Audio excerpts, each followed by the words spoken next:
trabalhei na colheita de laranja, trabalhei de servente pedreiro, mas nunca passou na minha cabeça investir numa van junto. Então eu colei nessas pessoas que sempre empreenderam. Aí até que eu pensei assim, puxa vida, e se eu comprar uma van?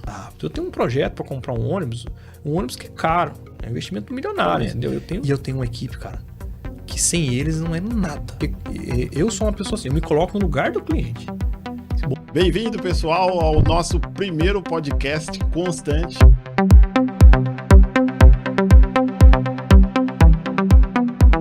É um projeto voltado aí para o empreendedorismo, crescimento de forma orgânica. Esse primeiro podcast, nosso convidado é o Hernanes, da Máximo Transportes. Obrigado, Hernanes, por aceitar o nosso convite. Tá aqui, cara, você fazer parte desses projetos aí, sabe que eu sou um cara bem compra essas ideias, né? E vamos que vamos aí, fazer esse negócio acontecer e tirar esse projeto do papel e transformar isso numa realidade incrível para vários empreendedores aí que venham a chegar e gostar do conteúdo. Vamos para cima. É isso aí. O objetivo é realmente trazer essa questão. O Hernanes começou de forma totalmente orgânica, proprietário na empresa de transporte, e hoje tem um impacto muito grande aí, com uma frota de quase 20 veículos na sua transportadora, transporta quase 20 mil pessoas mês, roda quase 100 mil quilômetros aí, média mês, e gerando impacto na sociedade, contribuindo também para esse desenvolvimento, crescimento. E ele vai trazer para nós hoje um pouco da sua história e de como tudo isso sucedeu, que é algo que é importante para quem está começando, para quem visa um negócio, visa empreender. Então, que essa história aí impacta aí. Então, se você se identifica com esse conteúdo, já se inscreva no canal, deixa seu like, compartilha aí com quem possa se interessar também nesses conteúdos. Conforme for sucedendo, a gente vai trazendo aí convidados aí, contribuindo aí para poder impactar e influenciar pessoas aí, estimulando a empreender cada vez mais. Hernanes, você veio de uma família simples, né? Seu pai comerciante, né? Sim. Então você já tinha esse envolvimento. Você chegou a trabalhar CLT ou já começou direto a empreender? Trabalhei CLT. Eu tenho 2 registros na minha CLT. Mas eu comecei bem antes ainda desse processo CLT. Assim, meu pai, ele sempre foi desse mundo de empreender, né? Meu pai sempre teve essa ganância por empreendedorismo e tentar dar certo, né? Então eu via meu pai trabalhou de CLT também. Eu lembro que eu era pequeno, meu pai largou a CLT na época, ele era entregador da Magazine Luiza. Ele fazia entrega de mercadorias compradas na Magazine Luiza e era funcionário, né? E ele largou o emprego e acabou investindo num caminhãozinho para poder prestar serviço para a própria Magazine Luiza. Então ele se tornou ali um empreendedor naquele momento. E eu era criança, eu era muito pequeno na época, mas eu já via aquilo como um risco, assim, né? Apesar de não entender muito o sentido das situações, mas eu vi e falei, puxa vida, se isso dá certo, né? Você não precisa trabalhar para alguém, você só precisa trabalhar. Então eu consegui enxergar ali já nos primeiros passos de vida ali umas oportunidades. E meu pai sempre foi muito engajado com essa questão de empreender, de bolar ideias, né? E ele também, eu participei um pouco da história do meu avô também, que meu avô também é um cara empreendedor. Meu avô foi padeiro, entregava pão de carroça. E meu avô também tinha um carrinho de pipoca que ficava aqui na antiga praça acho que é Abijaldo ali, eu não sei como é o nome da praça ali agora, acho que é Abijaldo. Sim.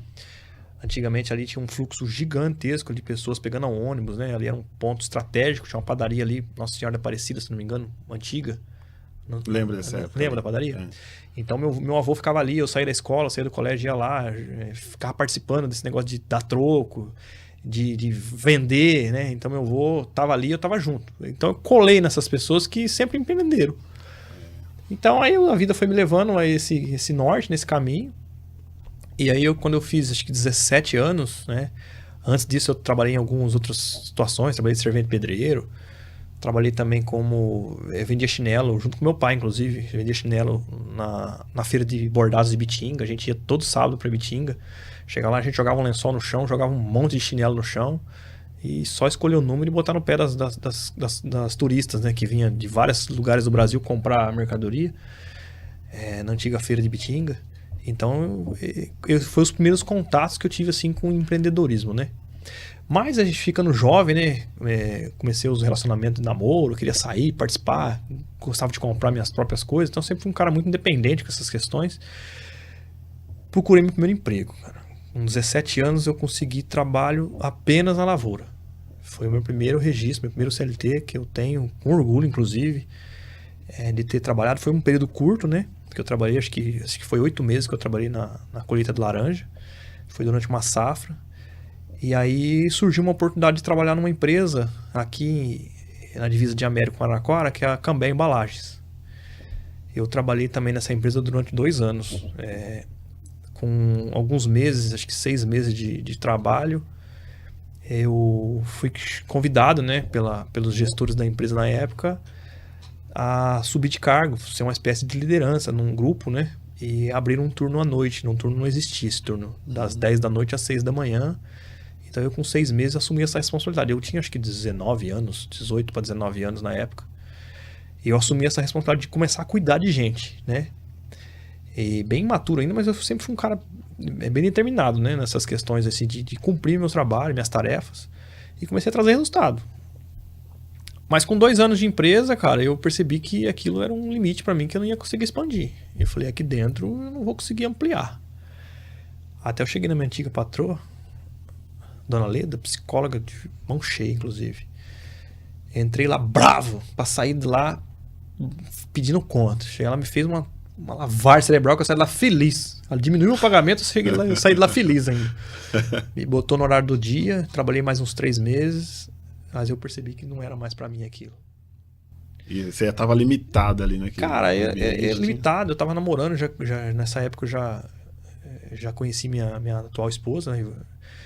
Então eu já tava naquele projeto, né, de 19 para 20 anos já. Eu falei, puxa, eu preciso voar, é agora. Se não for agora, não vai ser nunca, cara. Meu pai comerciante, meu pai trazendo resultados e eu trabalhando nessa situação de CLT. Eu falei, cara, meu pai me convidou para voltar a trabalhar com ele, né? Seu pai já tinha lojinha nessa época? Meu pai já tinha uma loja no São Judas, né? Trabalhava no São Judas, numa loja de R$1,99, Gabriel Variedades lá. Alguns conhecem, foi cliente deles aí.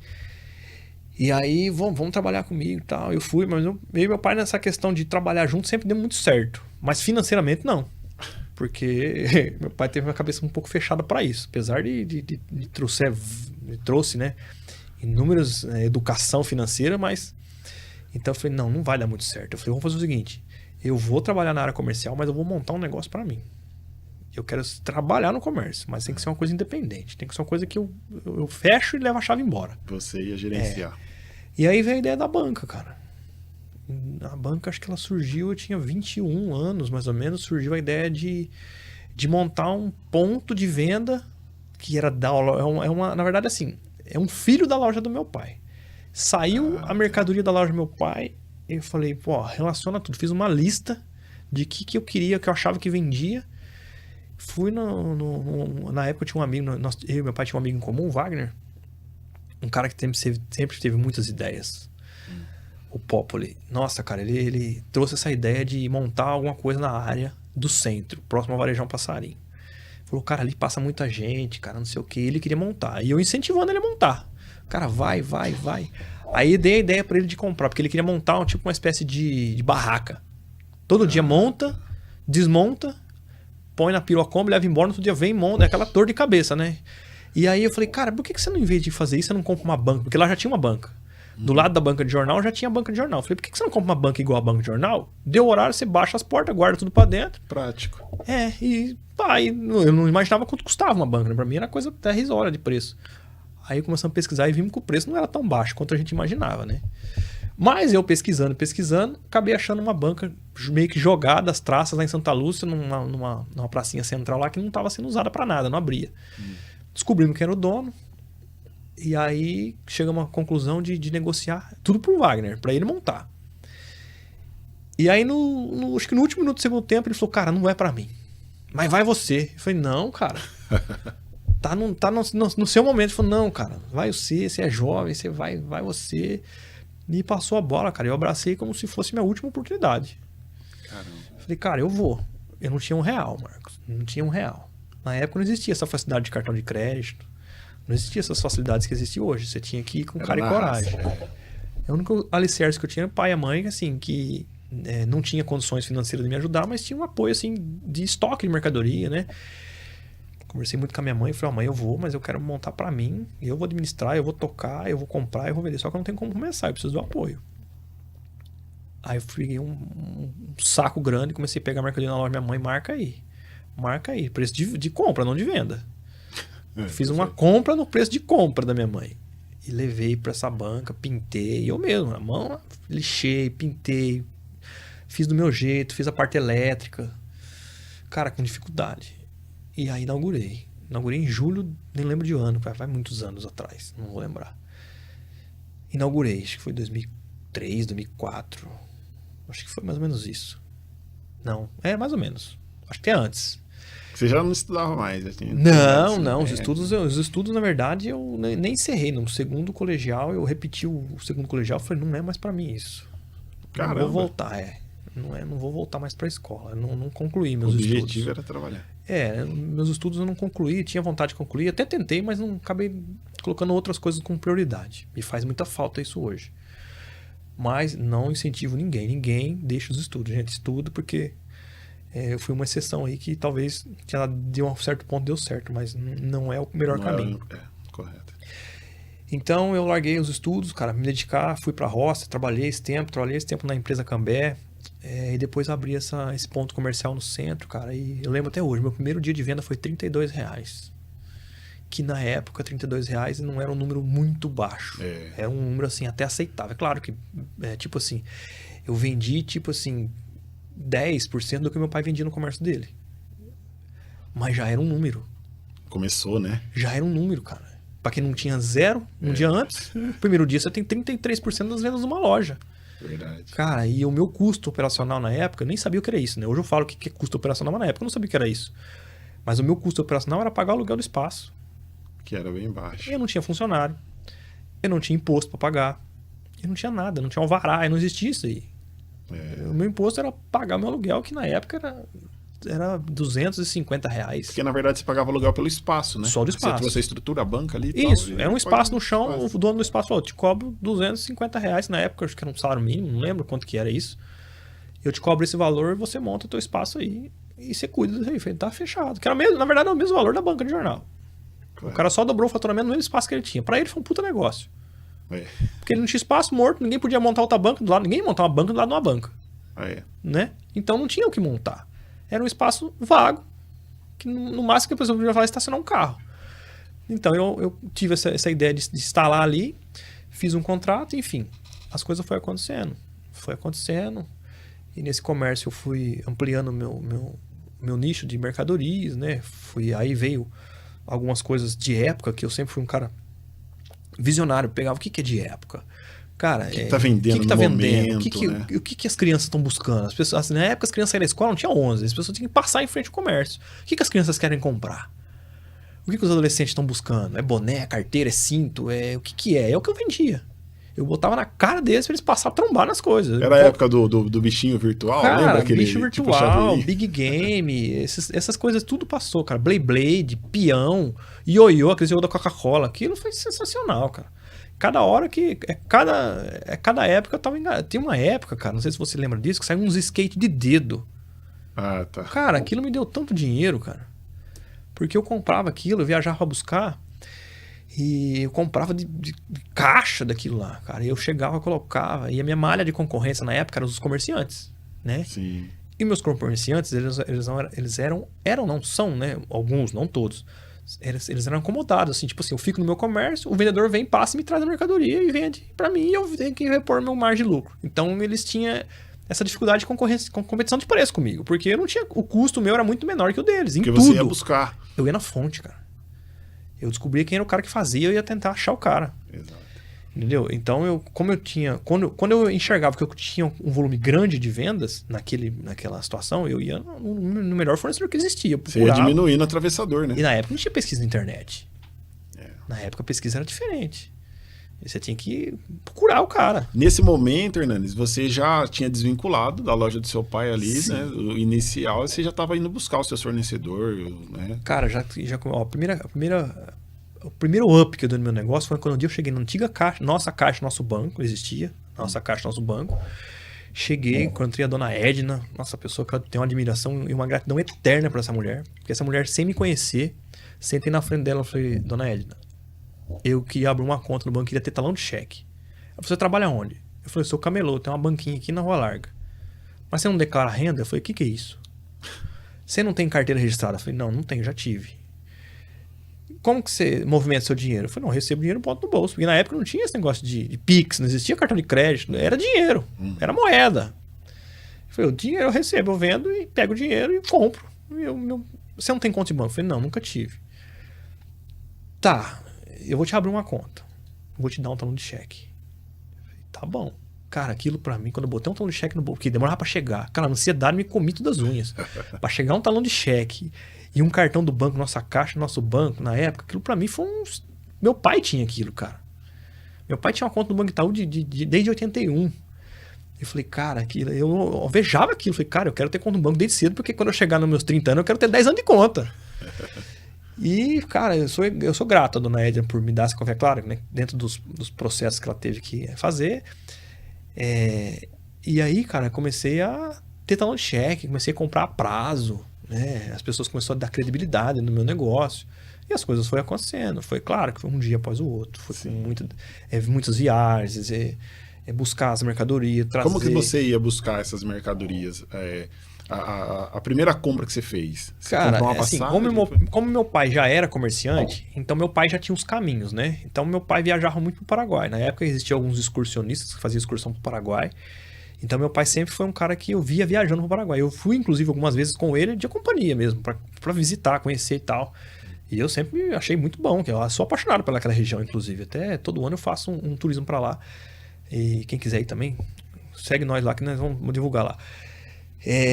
Todo ano eu faço uma viagem, é uma viagem muito bacana, conhecer as cataratas, Argentina, Paraguai, é legal. Inclusive teve um ano que eu fui mágico. Com você, né? Você foi? Nós fomos, Ah, é verdade, você foi comigo. É verdade, eu tava vendo umas fotos, inclusive, verdade. Tem uma foto minha e sua, assim, você de um lado do Brasil e eu do outro, inclusive. Eu te mandar essa foto. Eu vi essa foto esses dias. E cara, eu adoro aquele lugar. Apesar de ser um lugar muito perigoso, assim, né? Muita criminalidade lá, mas é um lugar bem, bem legal. Dá pra você ter bastante visão, assim, né? Muitas oportunidades. Então eu comecei a viajar igual meu pai viajava. Comecei a ir, meu pai ia de 11, eu ia também, tá? Chegava lá, eu comprava minha muamba e vinha embora pro Brasil. E botava na prateleira, apreciava todas as coisas, prateleira e tal. Para, na época, pra você ter uma ideia, eu era um cara tão pra frente, né? Nessa época que eu olhava aquelas máquinas nos mercados, o cara etiquetando os produtos, e eu achava aquilo legal, cara. Eu falei, não, eu quero ter isso. Pô, e fui pesquisar, e a máquina não era barato, era uma máquina cara, mas eu fui e comprei uma máquina daquela. Eu falei, não, meu mercadoria tem que ter etiqueta, tem que ter preço. Porque a hora que eu catar a mercadoria, o cliente tem que saber o preço. E, cara, então eu fui investindo nessas coisas, tecnologia pro negócio. Máquina de etiquetadeira de preço. Eu fui um cara que botou sistema, cara. Eu tinha uma banca que vendia bugiganga. Eu tinha sistema para controlar estoque. Você tem uma ideia? Eu era tão chato com essas coisas, cara. Eu queria que meu estoque batesse com o que eu tenho. O que tem na prateleira tem que ter no estoque. Tinha que ter entrada e saída de produto, cara. E era uma banca, cara. Era um camelô. Literalmente um camelô. Eu tinha 15 boné na prateleira. Tinha que ter 15 boné no estoque. Se eu vendesse, eu tinha que dar baixa. E lá no sistema, pelo sistema você sabia. Eu não tinha tributos, porque era ambulante, né? Eu trabalhava como ambulante. Mas eu tinha uma impressora que imprimiu uma nota não fiscal para me dar pro meu cliente, porque dava garantia pro meu cliente de alguns produtos. Meu cliente chegava a comprar um Walkman. Não, tem garantia, 3 meses de garantia, tal, aqui, ó, notinha, só guardar a notinha. Então, cara, eu sempre fui um cara assim muito pra frente, muito bem organizado. Essas coisas, eu sempre fui muito chato com essas questões. Que é algo que eu falo, que a organização ela é necessária pro crescimento, cara, de qualquer negócio. Cara, né? A organização, além de te dar uma visão completa do seu negócio, além disso, cara, ele te diferencia do seu concorrente. Te diferencia, cara. Se você é mais organizado, cara, você tem uma resposta na ponta da língua que às vezes o teu concorrente não tem. Um custo da operação, um custo do serviço. Quanto que custa para me fazer um serviço como esse? Quanto que custa para me vender um produto desse? Então, você tendo isso na palma da tua mão, é muito mais fácil você tomar uma decisão na hora de dar um desconto, ou na hora de fazer um faturamento melhor. Ou otimizar, né? Então, você tem que ter essa...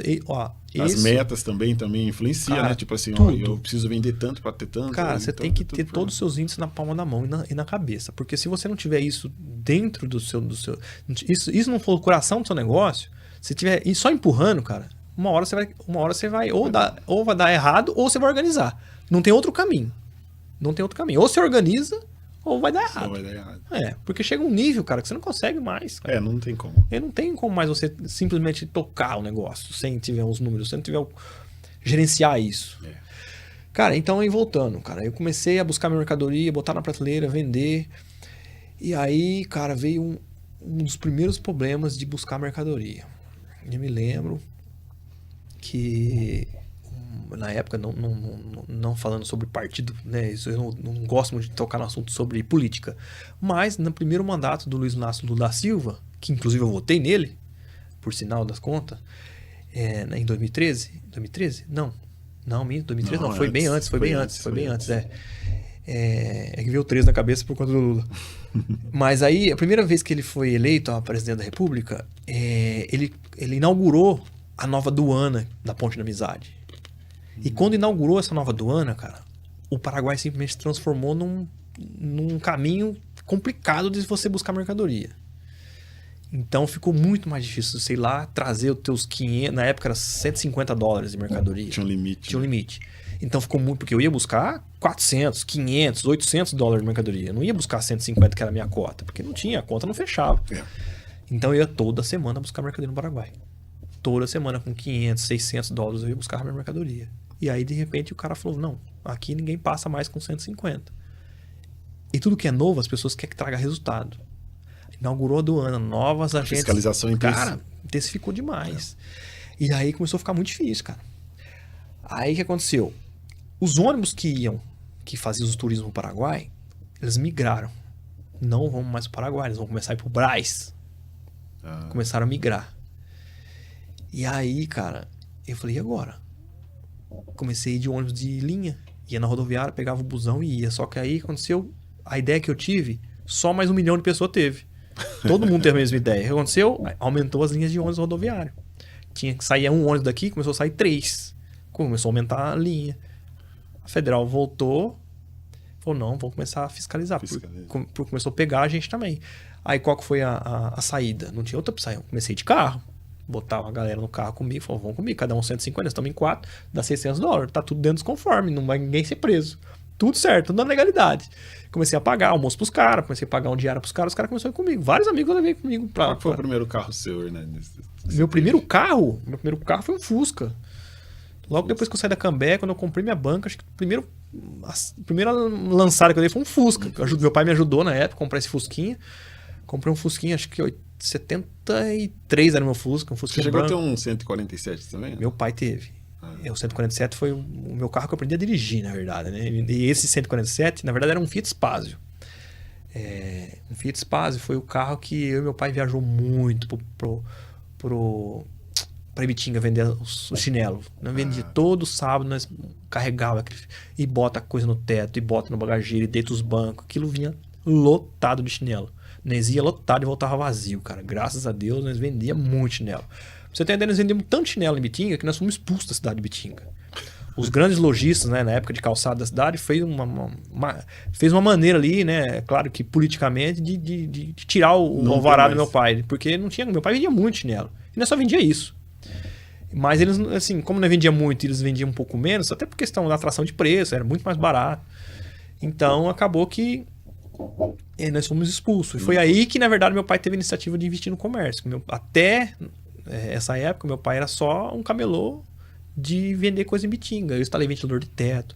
Na sua casa aí, se tiver aquele ventilador de teto, aqueles que puxa cordinha assim, ó.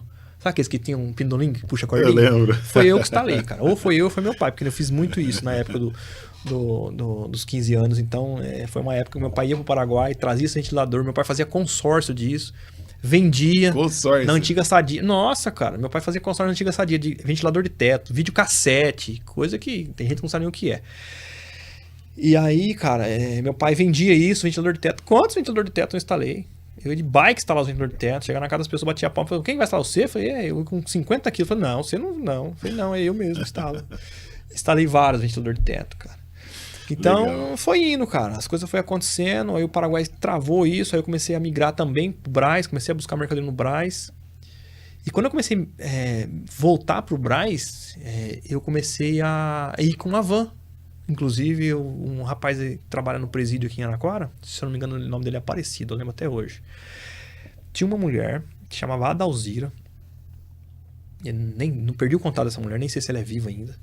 Essa mulher, ela fazia excursões para ir pro Brás, na época. De van. E aí meu pai começou a ir, meu pai era comerciante, meu pai começou a ir com ela e tal. E aí eu falei, não, vou também, vamos junto. Se tem mercadoria também, era mais caro, mas estava aqui, era mais fácil, não corria o risco de perder, era menos sofrido. Mas bem mais caro. Comecei a viajar com essa mulher. E eu sempre fui um cara apaixonado por estrada. Sempre gostei muito de estrada, gosto de conhecer lugares, gosto de pesquisar em mapa. E aí, cara, eu ia na frente junto com os motoristas, porque eu não dormia. Então o motorista falou, vamos comigo aqui e tal. Não, vamos aqui, velho. E trocando ideia com o motorista, e o pessoal lá atrás tudo dormindo, buscando a mercadoria, e eu na frente ali, indo pra São Paulo, trocando ideia. E o cara com aquela van, eu achava lindo aquilo, cara. Nossa, eu achava legal, né? Eu falei, nossa, que legal, cara. E chegava lá, cara, eu descia dessa van, o cara ia dormir e eu, ia comprar minha mercadoria. Só que a minha mercadoria, como meu comércio era pequeno, enxuto, eu comprava minha mercadoria rápido. Eu chegava lá 1h30 da manhã, 2 da manhã, eu tava no Brás. Quando era 7 horas da manhã, não tinha mais dinheiro. Acabou o dinheiro. Então é só esperar até as 4 da tarde. Então eu ficava lá, proseando, conversando. Aí eu vi aquele imensidão de van na época, né? Aquele monte de van estacionada, os caras tudo igualzinho. Eu falava, pô, que legal. Mas nunca passou na minha cabeça investir numa van. Nunca passou na minha cabeça. Até que, da mesma maneira que eu comecei a ir pro Brás, vários outros comerciantes aqui da cidade começaram a ir pro Brás também. Várias pessoas viajavam comigo. Passava, na época, essas vans passavam na porta de casa pegar a gente. Então passava em casa, chegava lá, montava, já tinha 2, 3 colegas. Passava na outra casa, mais outro colega vai embarcar. Então a gente ia em amigos. Todo mundo concorrentes amigos, na verdade, né? São pessoas, cada um vendia roupa, outro vendia... eu lembro do seu Dário, que vendia coisa para fogão. E um monte de gente, assim, que cada um comprava o seu nicho de mercadoria e trazia. Aí até que eu pensei assim, puxa vida, e se eu comprar uma van? E essa galera que tá indo aqui começar a ir comigo? A mente empreendedora já começou a... Cara, eu falei assim, por que não? Porque meu pai reclamava que... Meu pai tinha uma Fiorino na época. Na Fiorino só ia ele e minha mãe. Eu não podia ir. E meu pai, como era da área de 1,99 na época do boom do 1,99, meu pai colocava 4 bacias na Fiorino, matava o bagageiro da Fiorino. Então meu pai tinha que trazer mais coisa. Mas falou assim, vamos comprar um furgão? Eu falei, como? Não, nós compramos um furgão, nós compramos uma van dessa furgão. Eu falei, bora comprar um furgão. Vamos ver onde que vem um furgão, vamos comprar. E meu pai começou a procurar e eu falei, eu não preciso de um furgão. Meu pai precisa de um furgão. Por que eu vou comprar um furgão? E meu pai precisava de um furgão para trazer a mercadoria dele. Eu falei, bom, mas se automaticamente se ele comprar um furgão cabe 3. Né? Vamos viajar em 3 e eu trago minha mercadoria. Na época eu tinha um Palio. Eu já tinha trocado no meu Fusquinha num Escort, depois do Escort eu cheguei num Palio. Mas já tinha, eu tô dizendo, eu tô assim... Sim, resumindo. O tempo tá voando já aí, né? Eu já tinha passado alguns anos de trabalho ali na banca e tudo mais. Aí, meu pai foi, procurou uma van, achou uma Mercedes Sprinter na época. Ela era do ano 2000 e isso foi em 2004. Ou seja, era um carro com 4 anos de uso. Só com motor ruim. Mas meu pai é mecânico. Aí falou, poxa vida, vamos ver? Vamos. Quanto é? Ou seja, o carro que eu tinha era 1/4 do valor que precisava. Nossa. Então eu tinha uma reservinha na época. Nessa época, eu tinha acabado de me casar. Então o meu plano era comprar um terreno mas o dinheiro que eu tinha não dava pra comprar, não dava pra nem comprar nem um portão. Não tinha como. Não tinha como. Aí você preferiu investir no negócio. Eu falei assim, meu pai precisa do negócio. Meu pai nunca deu errado. Aí eu vou investir no meu pai.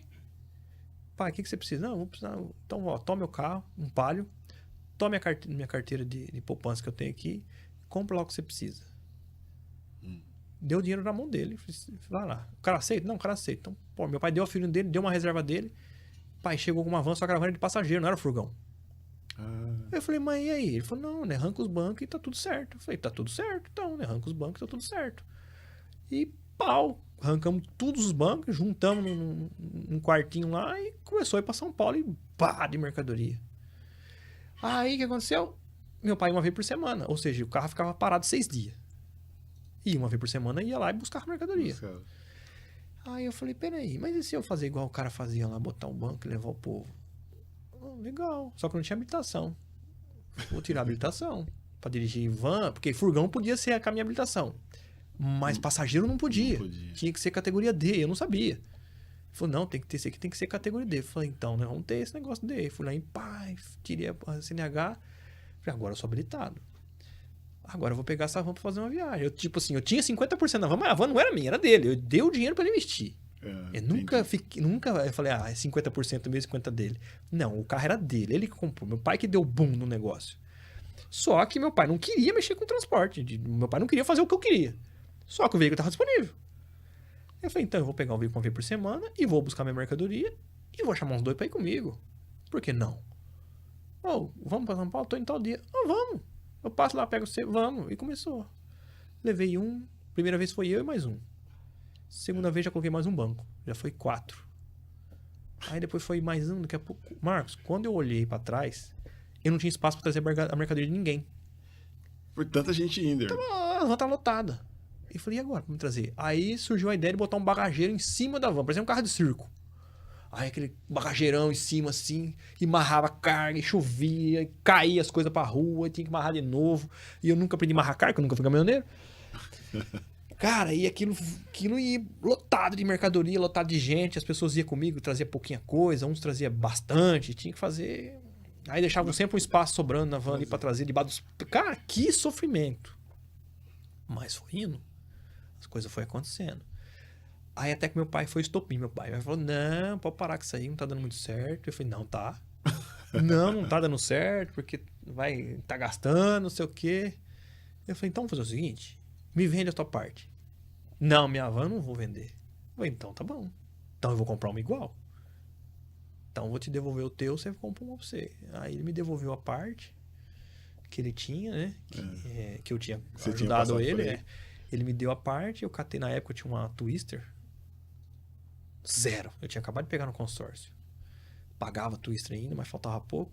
Paguei quase a vida inteira pra comprar aquela Twister. Faltava 3 parcelas, fui sorteado. 3 parcelas faltava pra... Nossa. No último minuto era eu a minha vez. Nossa. E os outros 3? E os outros 2 lá? Os 2 faleceu, abandonaram de pagar. Por isso que não ganharam depois de mim. Não tinha sido eu ainda por último. E aí, cara, eu lembro até hoje, cara. Botei um amigo meu, Carlos, lá no Vista Alegre, conhecido seu. Falei, Carlos, vamos comigo ali em Americana, eu quero ver uma van. Ele falou, vambora. Montou ele nessa van, 2 loucos. Eu com 30 e poucos mil nas costas, em dinheiro, em espécie. O resto que meu pai deu tava no banco. Fui lá, cheguei na loja com a Twister, arranquei o capacete. Falei, mano, quanto que custa aquela van ali? Custa 60 pau. Eu falei, você não pega minha moto? Quanto vale? Eu falei, vale 10. Ele falou, eu pago 9. Eu falei, 9 menos 60 dá 51. Eu tenho 30, farta tanto. Eu falei, você não faz 58? Tira mais 1.000? Faço. Falei, então, quanto dinheiro? Já deixei o capacete com tudo. E voltei de van, cara. Já voltou de van. Voltei de van, igualzinha a van do meu pai, as duas idênticas. Falei, não, vou fazer questão de comprar igual. Comprei a dele, meu pai era 2001, a minha 2000, só mudava o ano. E aí, cara, comecei a fazer esse trajeto. Fazer mais uma vez por semana. Era só uma vez por semana, eu abri mais um dia. Aí chegou uma hora que já não tava dando pra caber a mercadoria, fui lá e comprei uma carretinha. Falei, agora eu vou botar uma carreta atrás, vou botar um engate bom e vou arrastar a mercadoria, porque não dá pra trazer mais em cima. Começou a carregar demais. Eu lembro da época da carretinha. Ainda que... Você lembra? Quando plotou, né? Nós fomos lá. Mas você lembra da segunda, que é aquela trucada. A primeira, ela é uma menorzinha do que aquela que você plotou. Que foi o primeiro investimento que eu fiz pra poder ampliar o negócio, né? E aí comecei a ir, daqui a pouco a minha carretinha era pequena, e aí eu tinha um outro bagageiro em cima da carreta e o bagageiro em cima da van. Ou seja, você imagina, eu vinha na rodovia parecendo que ia montar o circo em América, em Araraquara. Cara, aí chegou uma hora que não deu, eu falei, não, preciso comprar uma carreta maior. Aí foi essa carreta que você tá falando. Meti uma carreta, eu comprei a carreta por telefone, sem saber o que eu tava comprando. Na época eu tinha que depositar o dinheiro na conta da empresa que fabricava, que eu comprei 0. Pais Engates, a fabricante. Ela falou assim, é uma carreta, que ela é uma carreta para transporte de animais, e eu vou adaptar para você transportar a mercadoria. Quanto você quer de altura? Eu falei, tanto de altura, mas mais ou menos, eu nem medi. Eu quero tanto, eu quero tipo assim, que é da altura da van. Sistema de freio, eu quero seguro. E eu quero que tenha bagageiro em cima, porque se apertar, tem mais em cima ainda. Cara, aí chegou o trem, eu fui buscar. Aí trouxe pra cá, e aquele negócio branco, parecia outra van. Parece uma van amarrada numa van. Cara, era gigante o negócio. Era até desproporcional.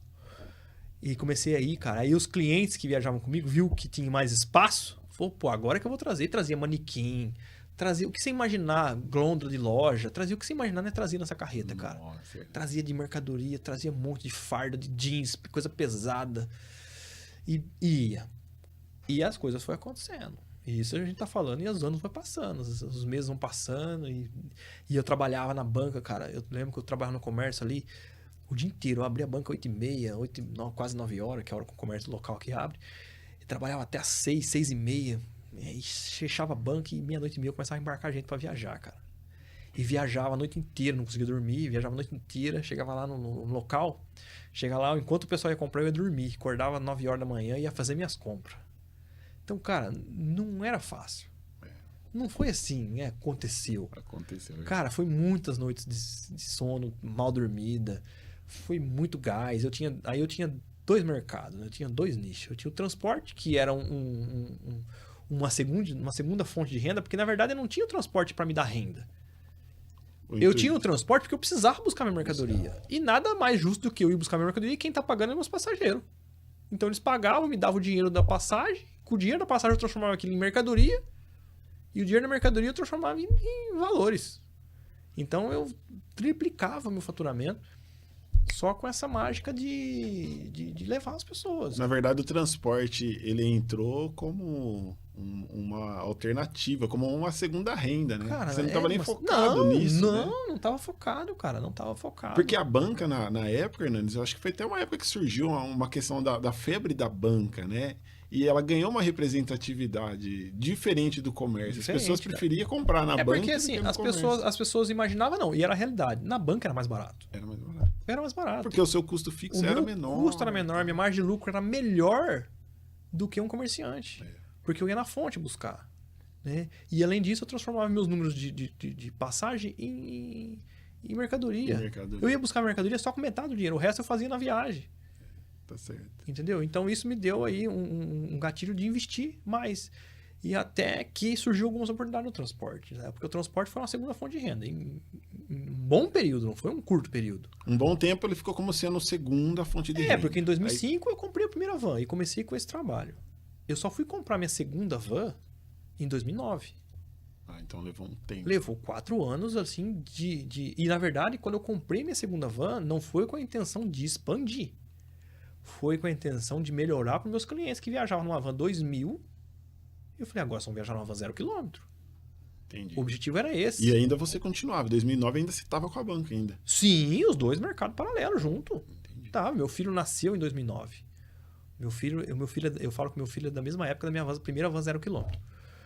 Meu filho nasceu, eu estava no Brás, levei uma família para fazer compra lá no Brás. Minha esposa me ligou porque o meu filho estava programado para nascer no dia 7 de dezembro. Porque é o dia do meu aniversário. A gente pediu pro doutor na época. O doutor falou, doutor, meu aniversário vai ser dia 7 de dezembro. Ele tinha marcado a cirurgia da minha esposa para fazer a cesárea dia 5 de dezembro. Eu falei, não dá para esperar 2 dias? O melhor momento, cara, economizar na festa. Ele falou, cara, dá, vamos marcar para dia 7. Da minha agenda tá de boa. Eu falei, então fechou, vai ser dia 7, meu aniversário. 30 de novembro, 28 de novembro, e eu no Brás, saí de madrugada, levei o pessoal pro Brás, tô lá dormindo, lindo, maravilhoso, lá na minha van 0 km, acabado de comprar. Essa van tava sem placa esse dia. Caramba. E eu fui viajar com ela sem placa. Primeira viagem, literalmente, a primeira viagem com a van 0. Eu comprei ela em novembro de 2009 e a primeira viagem foi essa viagem que meu filho nasceu. Eu tava no Brás, na época não tinha WhatsApp, na época do Orkut ainda. Minha esposa me ligou. Me acordou, era 6h30 da manhã, acho que era, bem cedo. E ela sabia que esse horário eu tava dormindo. Eu até fui grosso com ela. Falei, pô, você me ligou uma hora dessa, cara? Porque eu, assim, disparou o telefone e já era, não durmo mais. Pô, você me ligou uma hora dessa, cara. O que foi? O que aconteceu? Só tô ligando pra dizer que a minha bolsa estourou. Pá! Marcos, aquilo foi um balde de água fria, cara. Eu comecei a rodear em volta dessa van. O que eu vou fazer, cara? Eu tô a 300 km de casa, minha mulher acabou estourada, primeiro filho. O que eu vou fazer? E pensa. Cara, o que eu vou fazer? Eu não posso ir embora, deixar o povo tudo aqui. Compromisso, responsabilidade. O povo indo buscando, trazendo coisa na van pra guardar. O povo ia comprar uma bolsa, vinha, deixava na van. Ia voltar, eu tinha que estar lá. É tenso, hein? Cara, não tinha o que fazer. Eu tinha amigos lá, falei, pô, deixa a chave que você fica. Cara, a responsabilidade, se deixar uma mercadoria lá, o cara vem lá, abre. E, cara, eu fiquei. Até que, pá, surgiu uma ideia. Cara, tem um cara que tá na van comigo, que o cara é motorista da Paraty. E aí eu falei assim, cara, esse cara é minha salvação. E espera, e dando 9 horas, esse cara não chega, que ele me comendo todas as unhas. Esse cara surgiu, eu catei o cara pro pescoço, falei, vem cá, filho, ó, tá aqui 100 conto pra você vai almoçar, vai pagar o estacionamento na hora que você for embora, você dá a partir daqui 4 horas e vai embora. Não, eu não sei ir embora daqui não. Na época não tinha GPS. Não, você segue o fluxo. Tô indo embora. Falei, como você está indo embora? Falei, tô indo embora, meu filho nasceu, eu tenho que ir pra casa, cara. Eu tenho que ir embora. Cara, mas eu não sei. Não, mas você pergunta pra um, pergunta pra outro. Você vai sair daqui. Não tem erro. Você é motorista. O resto você resolve. Abandonei a van com os clientes, tudo lá em São Paulo. E veio embora. Cara, fui pra rodoviária, peguei um táxi na rodoviária, peguei o ônibus da empresa Cruz e pá, vim embora. Cheguei, o filho já tinha nascido, já tava no quarto e tal, mas enfim. Cara, e aí foi aquele negócio, né, cara? 2009, as coisas acontecendo, família crescendo. Eu falei, eu preciso fazer as coisas dar certo, cara. As coisas tem que ir, a responsabilidade aumentou. Velho. E eu tinha acabado de investir no negócio. Eu falei, não vou vender minha vanzinha velha. Vou continuar. Você continuou com as duas, então? Fiquei com as duas. A outra eu ia botar à venda, mas acabei ficando. Porque eu falei, pô, vai... Só que eu não tinha trabalho para duas vans. Na verdade, não tinha. Sim.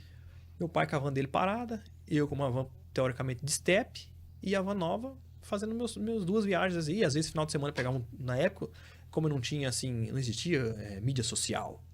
Não existia isso. Então, como que a gente chegava até uma pessoa que queria contratar? É boca a boca. A pessoa queria contratar uma van, a gente atendia de todo tipo de evento que tivesse. Sei lá, um casamento, transporte de igreja, jogo de futebol. Funeral. Tudo, cara. Tudo que você imaginar. Morria alguém fora. O Márcio tem uma van lá, leva. Márcio, na verdade, a pessoa me chamava de Hernandes. Aí então, não sei o quê. E, cara, então, caía aqui. Só que eu tinha um concorrente aqui que era grande demais, né? O cara tinha 4 vans, eu tinha 2 vans e uma zero. Era então, praticamente assim, 1,5, né? Eu era segundo plano. E o cara voava, e o cara atendia algumas empresas aí na época, no auge da IESA, por exemplo, o cara voava, tinha muitos contratos bons. E eu ficava no segundo plano e comecei a morder as fatias que sobravam. Um negocinho daqui, levar um time de futebol americano, levar aí e tal. Era nós, vamos levar o pessoal do americano aí e tal. Levava um negocinho aqui, um negocinho ali. De repente começou a surgir algumas bandas locais. Pô, leva lá pra fazer um show, vai tocar em Bitinga, tocar em Guavião, tudo regional, tudo aqui. Comecei a levar os caras. Comecei a levar um cara ali. Até que acho que 2011, acho que se não me engano, foi 2011, ou 2010 ou 2011, surgiu um produtor de uma banda, que bem conhecida em Araraquara na época. Ele viu minha carretinha passando em algum lugar. Ele viu a van e a carretinha. E esse cara me ligou, produtor de uma banda. Falou, cara, eu vi uma carretinha escrito Máximo. Inclusive você que escreveu no Máximo dela. Eu lembro. Você que plotou essa van, essa carretinha pra mim. E, cara, eu descobri seu telefone, liguei na prefeitura da cidade, consegui descobrir seu telefone. Cara, eu tô precisando de uma carretinha aí pra fazer um transporte pra mim. Eu tenho umas televisão dessas grandonas de 42 polegadas, que aquilo na época, televisão de 42 polegadas na época era uma fortuna. E o cara tinha 10 televisão dessa, ele levava pra fazer fundo de palco. Então ele alugava essas televisão e tinha uns cases gigantes. E tinha que botar essas televisão dentro. E cada case ia 2 televisão, ele tinha 5 cases. E os 5 cases, mas encaixava como uma luva nessa carreta minha. Mas era na veia, ele dava exatamente o espaço necessário para caber os cases. Você não me aluga? Eu falei, mas como que você vai arrastar isso? Não, nós temos uma van que trabalha pra gente e tal, então ele leva a banda, ele leva a produção, leva os instrumentos e leva as televisões nessa carretinha sua, a gente só precisa da carreta. Eu aluguei a carreta pra ele 2 vezes no final de semana. Ele pegou a carreta aqui, pá, levou e fez o que ele tinha que fazer e me trouxe a carreta. Cobrava um valorzinho irrisório, pra mim era ótimo, porque não tinha nada pra fazer com a carreta, e pra ele era melhor ainda. Até que o cara que alugava, o cara que arrastava a carreta, minha, ele foi dar uma ré lá em algum lugar e acabou dando uma encostada na carreta. E ele me trouxe, e a carreta minha era meu xodózinho, né? Trouxe a carreta amassada e tal, ó, vê quanto que é que eu vou arrumar e tal, não tem problema, a gente desconta lá. Então eu falei, não, beleza, arrumamos tudo, pagou o conserto. Os estragos não foi grande, foi coisa à toa. E aí, cara, ele falou, cara, você não tem interesse de fazer o transporte pra nós? Nós estamos tendo muito problema com esse fornecedor. Eu falei, cara, é uma oportunidade, só final de semana. Eu não tinha atividade no final de semana, além dos meus eventuais, né, situações turísticas que tinha. Sim. Mas era pouco. Eu falei, cara, eu até tenho interesse. Mas para arrastar a carreta, eu não vou usar minha van nova. Eu vou usar minha van mais velha, por conta que ela foi preparada para isso. A nova não tinha nem engate. Uhum. Não, para nós está suficiente. Aí eu comecei a fazer. Comecei a fazer a produção do Cascabel. Da banda Cascabel. Na época tava... os caras estavam voando. Nossa, meu amigo Thiago, Matheus, os caras estavam voando. Os caras faziam show em tudo quanto é lugar que você imaginar, né? Ia pra todo canto que você imaginar. Ia Brasília, ia na região de Minas, os caras eram muito fortes, Paraná. A gente viajava. Então, eu fui pegando uma experiência com estrada, porque eu que ia. Era eu e eu. Não tinha outro. Era eu que passava orçamento, eu que limpava, eu que cuidava da logística, eu que fazia os roteiros, porque na época não existia GPS. Você falava, vou pra onde hoje? Eu vou pra Londrina. Onde é Londrina? Eu tinha que comprar aqueles mapas, sentava numa mesa, abria o mapa e estudava. Eu tenho que passar em tal cidade, tal cidade, tal cidade, tal cidade. Fazia o trajeto. Gravava aquilo na cabeça e vamos. Perguntava pra alguns caminhoneiros, os caras que me conheciam, como é que faz? Não, você vai, bora. Segue as placas. E pau, e quantos caminhos errava? Quantos e quantos caminhos errava? Caramba. E as coisas foram indo, cara. Fui pegando uma experiência, trabalhar com os caras, porque os caras viajavam muito. Adorava fazer esse trabalho com os caras. Adorava. Uma galera divertida, né? Legal. E aí, cara, de repente surgiu a oportunidade de fazer o transporte da banda, que até então eu fazia produção. Eu carregava só os caras que montavam. O pessoal que montava.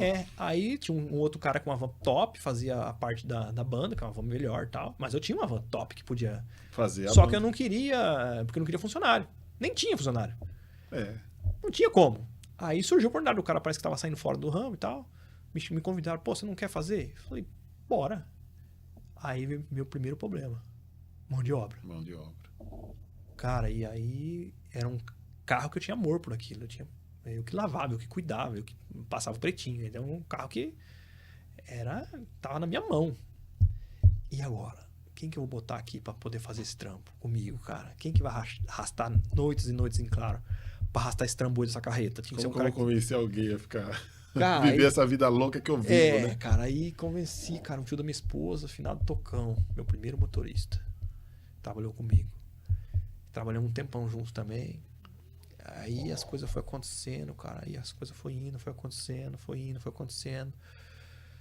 Aí surgiu uma oportunidade de participar, pelos bastidores isso, de um processo licitatório na prefeitura para um transporte estudante universitário. Eu tinha, na época, 2 vans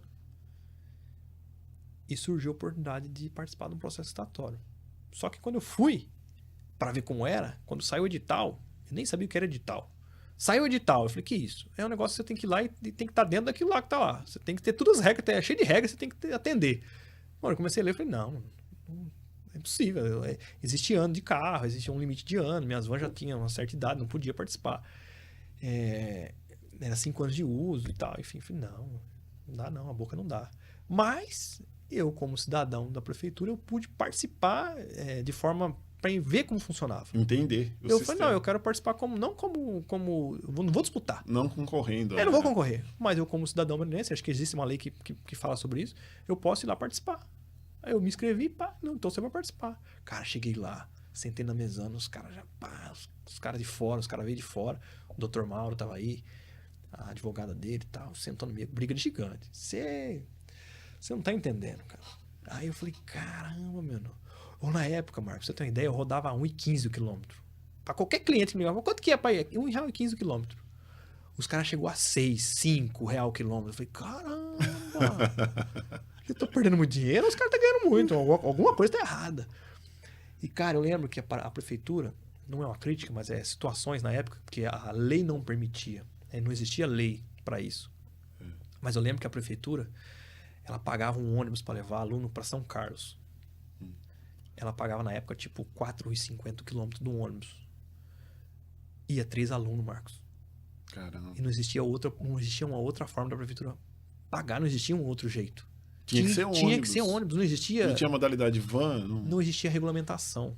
A van não era. A van, todas as vans até 2013 era considerado um veículo clandestino. Porque só saiu regulamentação em 2013 para frente. Interessante, eu não sabia disso.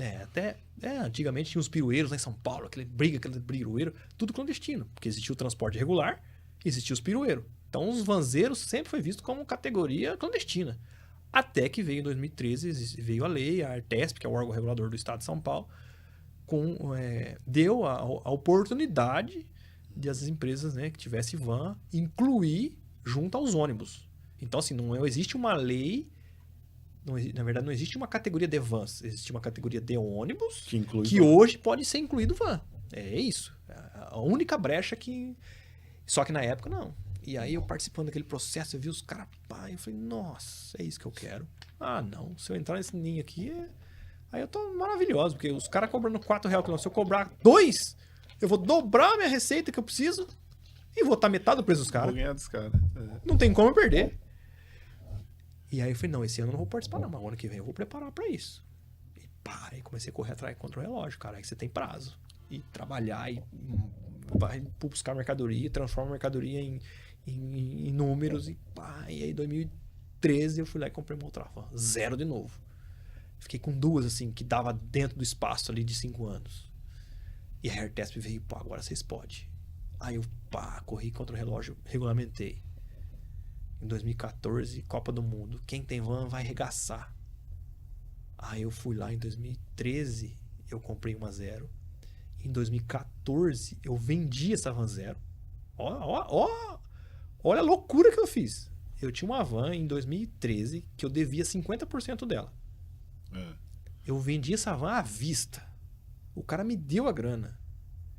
E falou, deixa no seu nome, por conta da regulamentação. E me deu a grana. E eu devia 50%. Em vez de eu quitar a van, eu falei, não, deixa ela aí. Eu vou pagando. Fui lá e comprei, financei mais 2. Fiquei devendo 3. Com o dinheiro do cara. Fiquei com o dinheiro do cara. E eu fiquei devendo 3. Eu olhei pra trás e falei, cara, agora já foi. Mas quem tem van na Copa do Mundo vai arregaçar. A febre era essa. Cara, Copa do Mundo no Brasil 2014. Quem tiver van vai arregaçar. Marco, eu fui lá e meti 2. Coisa linda. Inclusive eu tenho uma delas até hoje.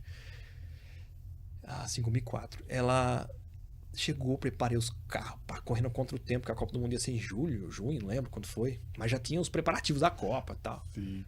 Cara, Copa do Mundo chegou. Nem orçamento eu dei. Nossa. Não caiu nenhum pedido. Oh, quanto que é pra assistir o jogo? Não existia. Pô, o jogo era lá no Pantanal, outro jogo lá no Maranhão.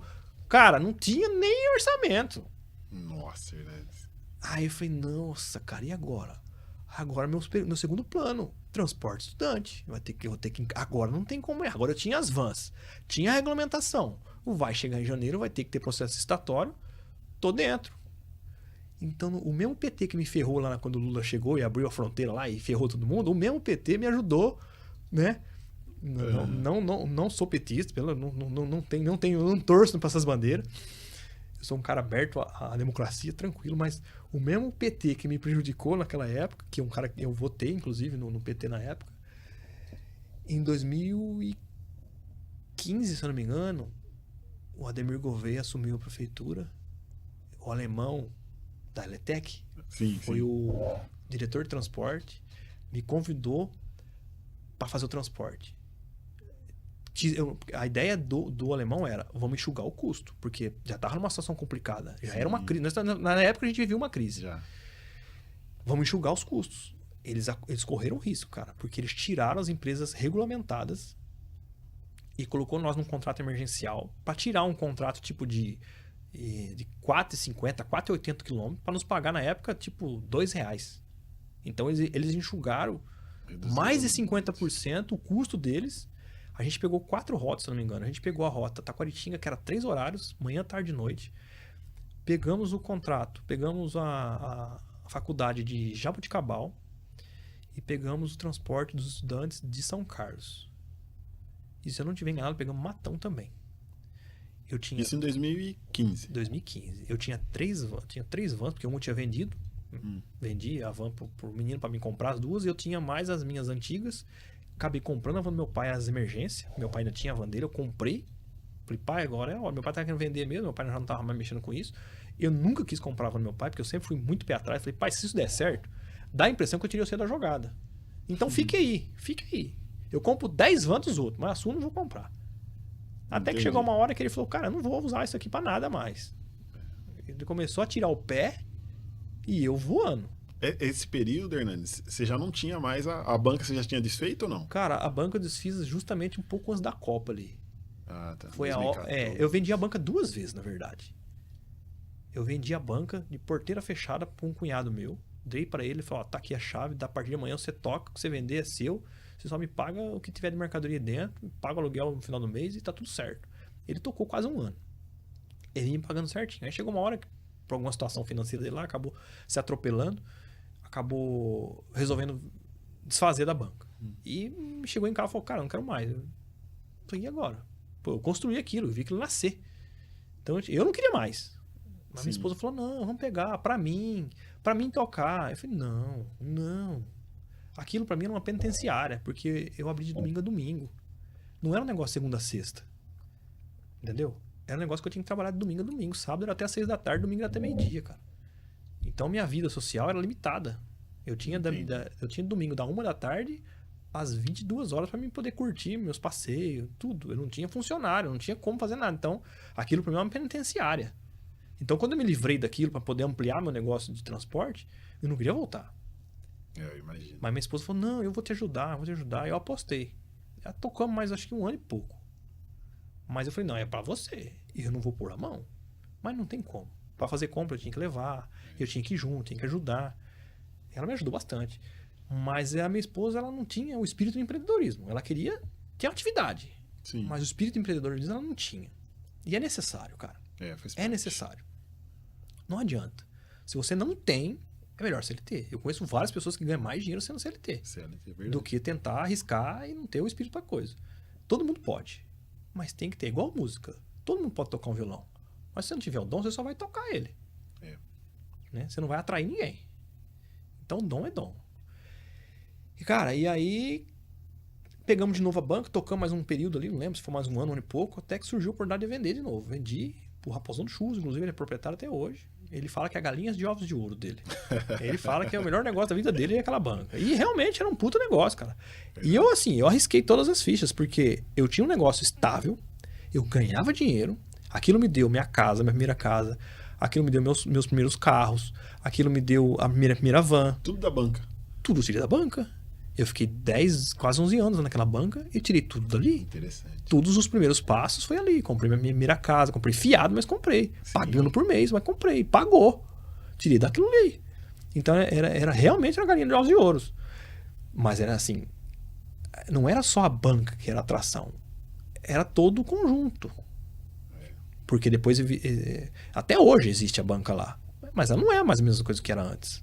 O fluxo é outro. Mudou muito. O mercado é outro. O mercado mudou. A concorrência é diferente. Então, as coisas vão mudando. Então a gente tem que ir se atualizando. Eu sou da época que você assistir um filme, você tem que ir na locadora de vídeo. Hoje nem existe mais locadora de vídeo.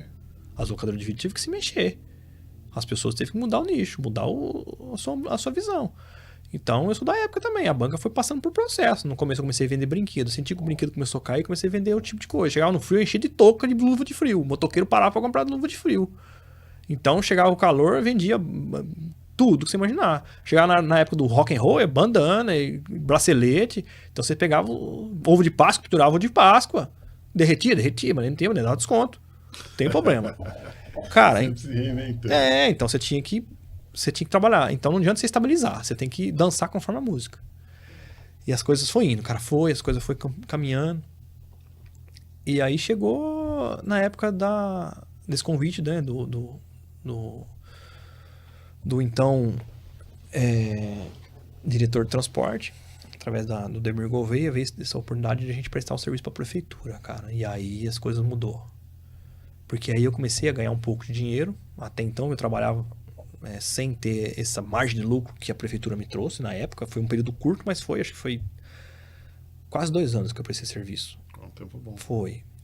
Foi tão bom que, assim, chegou uma hora que eu tive que terceirizar um pouco o serviço, porque eu tinha 5 rotas e eu tinha 3 vans. A conta não fechava. Caramba. Então tinha uma van que prestava serviço pra mim, né? Então, e as coisas foram indo, e a banda também rolando, a banda do Cascabum viajando, e tá. Então, no final de semana eu viajava, segunda a sexta, faculdade, 2 horários de manhã pra Taquaritinga, eu voltava pra Jabuticabal à noite, ou pra São Carlos. Então, já comecei a ter mão de obra. Eu já tinha mais pessoas trabalhando comigo. Precisei montar minha primeira garagem, foi lá no Balão da Primavera. Aluguei um espacinho lá, um barracãozinho, furrequinha lá, pagava um aluguelzinho por mês, mas eu tinha um lugar. Falei, não, agora o negócio mudou o cenário. Eu tenho um lugar que aqui eu posso trocar um pneu, aqui eu posso lavar, aqui eu posso limpar. Eu vou tirar da rua, que eu fazia na rua. Fazia na porta de casa, com a mangueira, igual lavar um carro. Comecei a levar pra dentro de um espaço, sozinho ainda, nessa parte aí. E aí eu acabei construindo um barracão lá no terreno do meu pai. Meu pai tinha um espaço lá, eu falei, vou construir aqui, vou parar de pagar aluguel, vou construir aqui. O barracão, construí o barracão. E aí em 2015, cara, surgiu a oportunidade de comprar meu primeiro ônibus. 2015, eu tinha uma... Nessa época você já tinha conseguido o contrato da Heineken? Ou ainda... Na verdade, em 2016 eu consegui o contrato Heineken. Ah, tá. O contrato da Heineken começamos a pleitear em 2015, mas ele startou em 2016, no meio do ano de 2016. Inclusive vai fazer 10 anos agora. Nós estamos operando lá. E o que aconteceu, cara? Eu tinha um transporte que eu fazia... Não, minto. Só voltando um pouco. Se eu não estiver enganado... isso aqui é tanta história, cara. Mas enfim, eu comecei a transportar uns alunos para uma escola aqui de Araraquara que chama Imperial. É um colégio integral. Os alunos eram adolescentes, de primeiro a terceiro colegial. Os alunos entravam às 7h30 da manhã e saíam às 4h30 da tarde. Então, não tinha um transporte público que fazia essa rota. Então, era uma escola assim, muito requisitada. Alguns bons alunos se destacavam, ganhavam assim, um certo convite para ir para a escola. Então, começou a ter uma demanda de alguns alunos para lá. Aí eu fui convidado por um pai de um aluno. Falei, poxa vida, tem um transporte, deve ter umas 8 crianças que estudam lá, uns 8 adolescentes. Você não tem interesse? E eu tinha uma van que ficava meio que de stand-by de manhã, que não fazia nada assim. De manhã ela ficava livre. E 4 horas da tarde eu conseguia aproveitar uma outra que chegava em Taquaritinga a 1 da tarde. Falei, não dá pra encaixar. Eu levo com uma van de manhã, volto, depois à tarde eu boto outra, tá? Então dá certo. Sim. Eu consigo fazer um reaproveitamento do carro, aumento o faturamento. Falei, não dá. Fiz um base de cálculo, vou cobrar tanto por aluno e tal. Tinha 8 alunos, comecei. E para ampliar a capacidade de faturamento, eu peguei 2 escolas. Era uma escola que chamava Imperial, chama Machadinho, na verdade. Ela fica no bairro Imperial, em Araraquara, e tinha uma outra escola que era Morumbi. Ficava lá do outro lado da cidade, tinha que atravessar, mas enfim. Eu levava alunos dessas 2 escolas, totalizando uns 12 alunos. E rodou o ano todo. O outro ano veio, os alunos começaram a fazer a matrícula. Eu sempre fui um cara muito organizado, né? Então, diferente de ter boletim pra pessoa pagar, carnê, essas coisas, o meu era boleto, eu fazia documento, tá aqui, sim, assina. Eu sempre fui um cara muito organizado com isso. Sempre gostei das coisas organizadas. E aí, cara, virou o ano, aumentou o volume. Por quê? Porque os alunos que estavam no primeiro colegial passou pro segundo colegial, eles deram continuidade. E aí veio os novos. Aí só essa escola passou de 8, passou para 19. Caramba. Aí eu falei, e agora? Agora não cabe mais. Eu vou ter que botar 2 vans. Encaixei, enjeitei, arrumei um cara para me ajudar. Não, 2 vans, vamos, 2 vans. 2 vans. E rodou o ano inteiro. 2 vans, levava e voltava. Tudo certo. Acabou o segundo ano, fomos pro terceiro ano. Esperei as matrículas. Todo mundo continuou. Saiu um outro que sempre muda de escola, que não aguenta a pressão, sim, porque a escola, você sai de um ambiente de 4 horas de escola e vai para o dia inteiro, não é que todo mundo que aguenta. Principalmente o homem. As mulheres aguentavam, os homens não aguentavam. E aí, virou o ano, mais um ano. Aí não deu, aí a 3 vans. Eu falei, não dá. 3 vans é o que eu tenho. Frota inteira nessa escola não vai dar conta. Não tem jeito. Aí eu falei, agora eu vou ter que correr num carro diferente. Aí fui pra cima, cara. Não tinha ideia nenhuma de um ônibus. Nunca passou pra minha cabeça ter um ônibus na minha vida. Caramba. Aí cheguei, fui fazer uma viagem para o aeroporto de Ribeirão Preto. Lá na beira da Anhanguera, saindo pro aeroporto, tem algumas garagens, sim, de ônibus, né? E eu vi aquilo, falei, nossa, quanto será que custa um trem desse? Deve ser uma fortuna. Não tinha ideia, não tinha nem porque noção. O tempo de eu ver essa oportunidade foi curto. Tipo assim, no começo de janeiro começou as matrículas. Dia 1º de fevereiro começa as aulas. Eu tinha, tipo assim, 15 dias, 20 dias pra resolver. E aí eu fui pra lá, vi um ônibus à venda, lindo, maravilhoso. Falei, vamos lá ver quanto custa. Na volta, deixei os clientes no aeroporto, na volta encostei lá, voltei vazio. Quanto custa? 80 mil. 80 mil reais, 80 mil. Não era tão caro, mais barato que uma van. Mas o ônibus era mais velho. É mais velho. Bem mais velho. E falei, tá, mas eu não tenho 80 mil. Quanto você tem? Não, tem uns 15. Não, aí não dá. Falei, eu sei. Eu falei, o que nós vamos fazer? E vim meio desanimado, sabe? A boca não vai dar, onde eu vou arrumar essa grana, cara? E aí, minha mãe tinha uma quirelinha guardada, meu pai, né? Minha tia me ajudou também um pouquinho. Cara, eu falar pra você, literalmente, eu fui catando pouquinho em pouquinho. Um pouquinho daqui, um pouquinho dali. Minha tia tinha um pouquinho, um primo tinha um pouquinho. E aí fartou. Faltou 10 ou 15 mil na época. Faltou nem pra dar os 80. Faltou pra dar 50. Nossa. Aí eu peguei, cheguei no cara e falei, mano, se eu conseguir 50, os 30 você divide pra mim, pagar em 10 vezes, de checão de 3? Falou, se você pagar um jurinho, eu aguento. Eu falei, um jurinho eu aguento. O cara fez uma conta, eu falei, não dá, mas eu preciso dos 50. Aí, cara, na época eu era cristão, não, sou cristão, né? Então eu ia na igreja e tal, compartilhei isso com o meu pastor. O pastor surgiu uma oportunidade assim, assado. Ele falou, você não fechou? Eu falei, não, ele tá faltando a grana. Não, a grana eu tenho. Oi. Eu falei, sério? Não, te arrumo. Se for por causa da grana, tá resolvido. Eu falei, sério? Você vai me ajudar? Ele disse, não. Manda dinheiro pra quem? Eu falei, não, calma, vou lá ver o negócio. Cheguei lá, conversei com o cara de novo, é isso mesmo. O pastor, pá, me aportou o resto da grana que faltava. Já cheguei de busão no primeiro dia de aula. Não sabia dirigir. Caramba. Cara, eu não sabia dirigir um ônibus. Eu fui buscar um ônibus, levei meu sogro. Meu sogro foi motorista de ônibus a vida inteira. Falei, sogro, vamos comigo lá, porque eu não tenho noção de como tirar 11 lá da cidade. Na pista depois eu me viro, né? Eu tento arriscar, mas na cidade eu não dou conta de tirar lá dentro de Ribeirão Preto, cidade, metrópole. Falei, como é que eu vou tirar esse ônibus lá de dentro? O negócio é muito diferente, Marcos. É totalmente diferente você dirigir um ônibus. Muda muito. Cara, paguei o ônibus, me acreditou e eu vim embora com o ônibus. Primeiro dia de aula, eu cheguei na porta da primeira aluno, fiz itinerário, ela olhou na minha aluna, lembro até hoje. Gabriela e Mataruco. Ela falou assim, você sabe dirigir um ônibus, Hernandes? Eu falei assim, vou descobrir hoje. Ela pá pra dentro, vambora. Aí, trepei em guia, arranquei placa, arranquei árvore, foi acontecendo, foi arrumando, mas deu tudo certo, até pegar o jeito. E, cara, foi a primeira oportunidade, cara. Eu fui o primeiro nicho, aí depois que eu tinha um ônibus, eu já tinha a empresa de van, já tinha uma certa idade, já tinha 10 anos de van. Já tinha um nome no mercado. Já tinha um nome. Você já trazia a marca máxima. Aí eu já comecei a impulsionar mais a marca máxima, aí veio as redes sociais para ajudar com isso, né? Aí o boca a boca. Então, quando eu escrevi máximo na primeira van que eu fui lá e botei máximo na lateral, eu fui taxado pela minha margem de concorrência. Os amigos, né? Os meus concorrentes amigos falaram, você é louco. Não. E eu ia pro Braz, o pessoal ia com dinheiro no bolso. Você vai ser assaltado. Você tá marcado. Os caras vão saber que máximo é dinheiro no bolso e vai dar B.O. Cara, mas se eu não fazer um marketing, cara, quem vai saber quem sou eu? Tá certo. Cara, meu único plano de marketing que eu tinha na época era a minha lataria. Eu não tinha outro, não tinha como. Ou você investe em rádio na época, em marketing, ou você investe em televisão, ou no máximo que eu fiz, que é o que eu dava pra fazer, é investir no segunda mão. Fazer o marketing que segunda mão na época rolava na casa de todo mundo.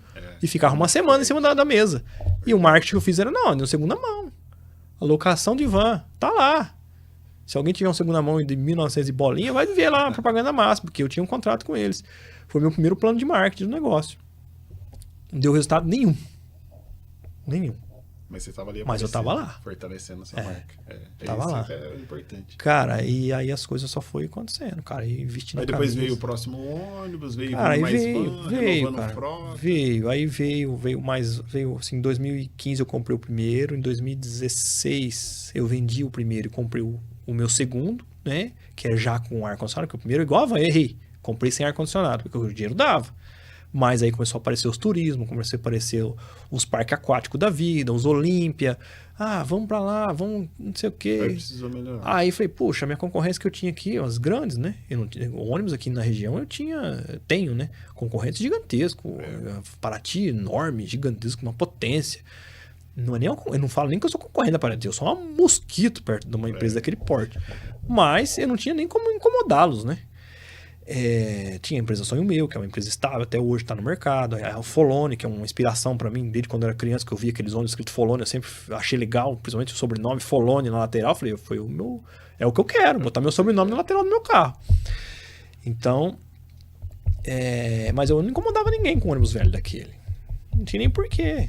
E aí eu tive que conquistar meus clientes através do quê? Através de preço e atendimento, cara. Tinha que ser diferente no atendimento. O cliente tinha que querer viajar comigo.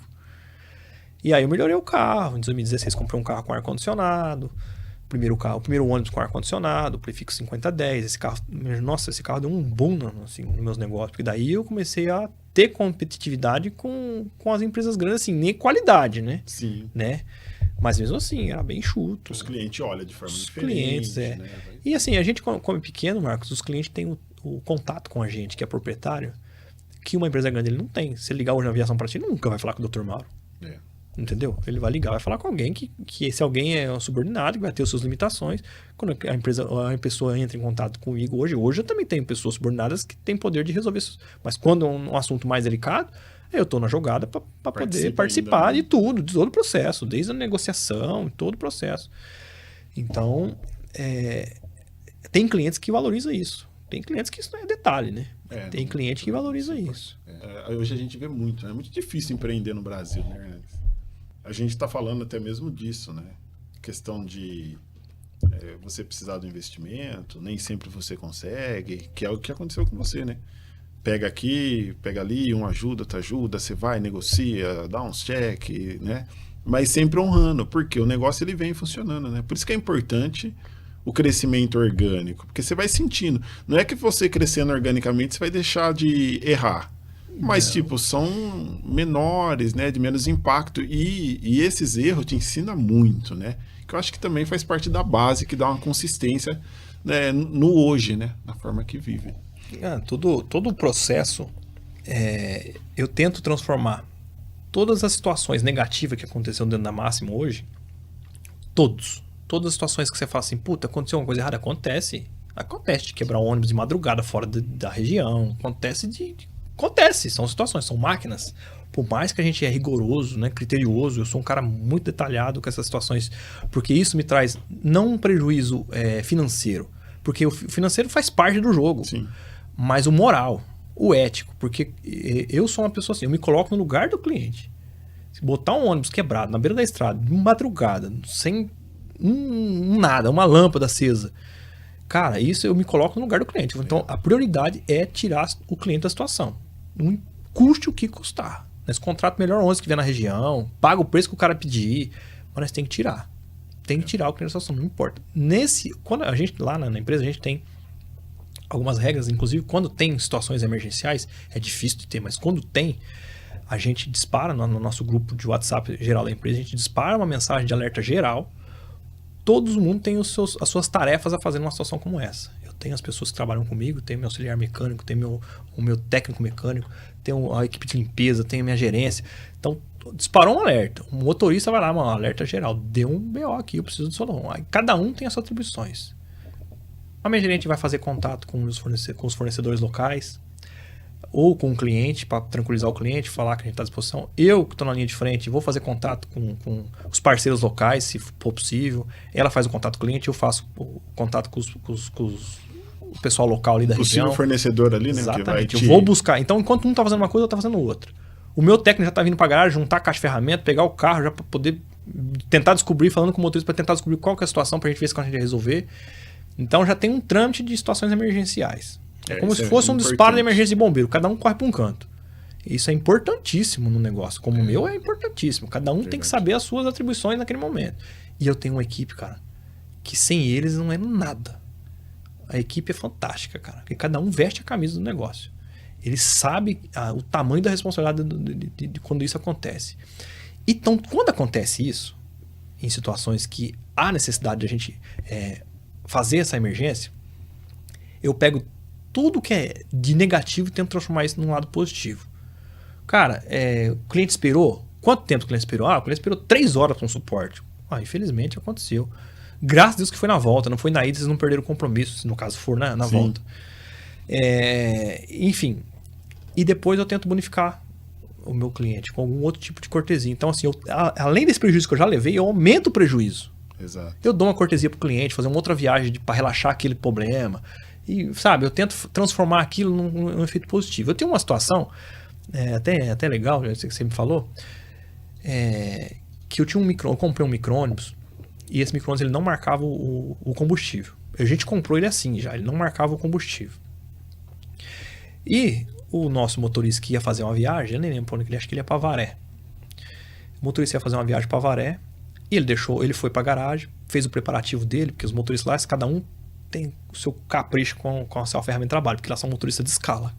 Cada profissional trabalha com o seu veículo.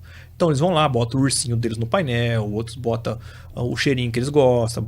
Então eu dou a liberdade para cada um cuidar do carro que é seu de trabalho. Eu não fico pegando o pé com eles. Então tem carro lá que parece uma prateleira, cheio de ursinho, assim, sim, cheio de bichinho, legal, até acho legal. Eles botam adesivo, botam a frase que eles gostam, enfim. O motorista foi lá na garagem, preparou o carro, e aí ele mandou uma mensagem pro nosso menino da manutenção. Falou, abastece o carro para mim. Né? Ele falou, beleza, pode deixar. E o menino que é da manutenção, ele fazia pouco tempo que estava na empresa e não sabia que o veículo não marcava o combustível. E quando você virava a chave de ignição, o marcador marcava cheio. Nossa. E ele virou a chave, ele ia abastecer. Ele virou a chave, viu, marcou cheio. Não, tá cheio, não vou nem abastecer. Alguém já abasteceu. E não abasteceu. E aí o motorista, para confirmar ainda, o motorista mandou uma mensagem para ele. Falou, e aí, você abasteceu? Ele mandou um joinha. Não, beleza, tá tranquilo, tá abastecido. Tipo assim, tá abastecido porque eu virei a chave, o ponteiro foi lá em cima, tá abastecido. Aí o cara catou a estrada e bora. Chegou lá na ponte de Barra Bonita, o carro morreu. Não. E para agregar, 2 dias antes, nós tínhamos feito um baita de uma manutenção rigorosa na parte elétrica desse carro. Então nós fizemos uma manutenção elétrica nesse carro que virou o carro de ponta cabeça de fio. Pra você ter uma ideia, virou um... E aí, né, na hora que deu o BO, ele me ligou, falou, cara, o carro simplesmente morreu. Falei, cara, do nada. Ele falou, do nada, algum BO elétrico, alguma coisa deu um BO aqui. Liguei pro mecânico que tinha feito a parte elétrica. Falei, cara, o carro pagou. Ele falou, cara, como assim? Tava normal. Eu falei, tava normal, rodou 2 dias normal, mas o cara pagou tudo. Falei, cara, que estranho. Bom, vamos lá, né? Vou pegar a caixa de ferramenta e vou pra lá. Falei, beleza. Liguei pro motorista e falei, eu vou ter que arrumar um carro aí na região. Liguei pra um parceiro em Barra Bonita. Falei, cara, você tá aí, tem um micro? Tem. Falei, quanto você me cobra? Tanto. Falei, bora lá carregar. Tiro o pessoal do prego, depois eu me viro com o meu carro. Foi lá, carregou, transbordou os passageiros, seguiu viagem. Mas isso assim, demorou tipo 2 horas pra resolver, né? Enquanto isso, o pessoal tá lá junto. E aí o motorista me ligou de novo, falou, Hernandes, eu tô desconfiado que esse carro acabou o diesel. Eu falei, como, mano? Acabou o diesel? Você não abasteceu? Eu falei, não, eu não abasteci, mas o fulano abasteceu. Eu mandei mensagem, ele falou que abasteceu, mandou teu print, já tá aqui, ó. Mano, liguei pro cara de madrugada, falou, você abasteceu o ônibus? Não, tá tudo certo lá. Eu falei, mas você abasteceu? Não, porque marcou cheio. Eu falei, não, mas o micro-ondas ele marca cheio. Vazio ele marca cheio. Aí eu não sabia. Eu falei, então tá, o BO tá aí. Eu falei, o carro não tem diesel. Então, cara, aí que acontece? Depois de todo esse percurso, esse BO, de acabar o diesel, trazer o carro embora. O carro chegou aqui, já mandei ele mandar trocar o marcador na hora. Eu falei, amanhã cedo já troca o marcador de combustível. Eu não quero nem saber. Ele já manda arrumar. Nunca mais eu quero esse problema. Pois é. Esse cliente ficou puto da vida na época, né? Porque eles tinham um compromisso lá, acabou chegando atrasado e tal.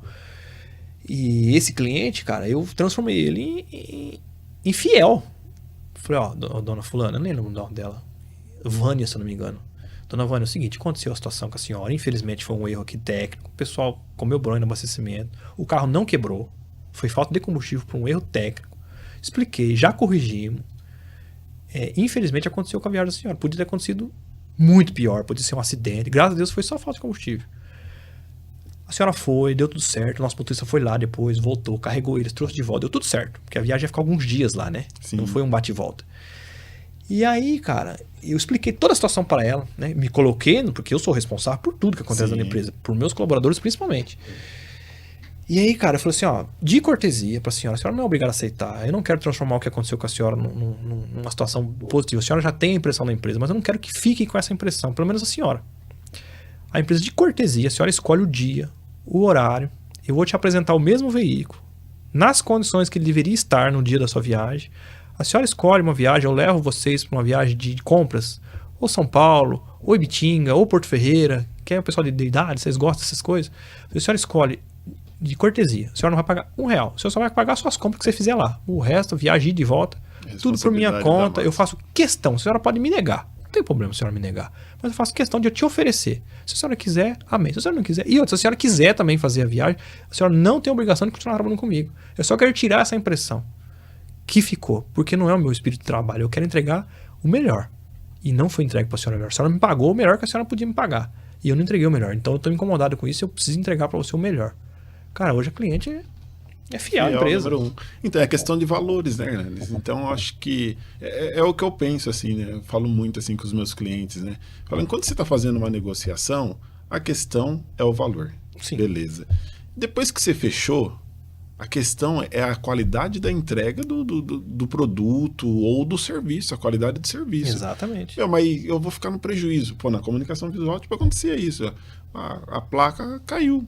Que culpa o cliente tem? Não tem. Entendeu? Eu tenho que resolver. Ir lá e resolver. A culpa foi de quem? De fulano, ciclano? Não importa. Eu acho que a gente precisa resolver. Eu acho que isso que diferencia o profissional do amador, né? Eu acho que é isso que faz toda a diferença. Quando você tem essas atitudes, parece que você tem um prejuízo financeiro. Não é. Mas, cara, você tem um prejuízo financeiro momentâneo.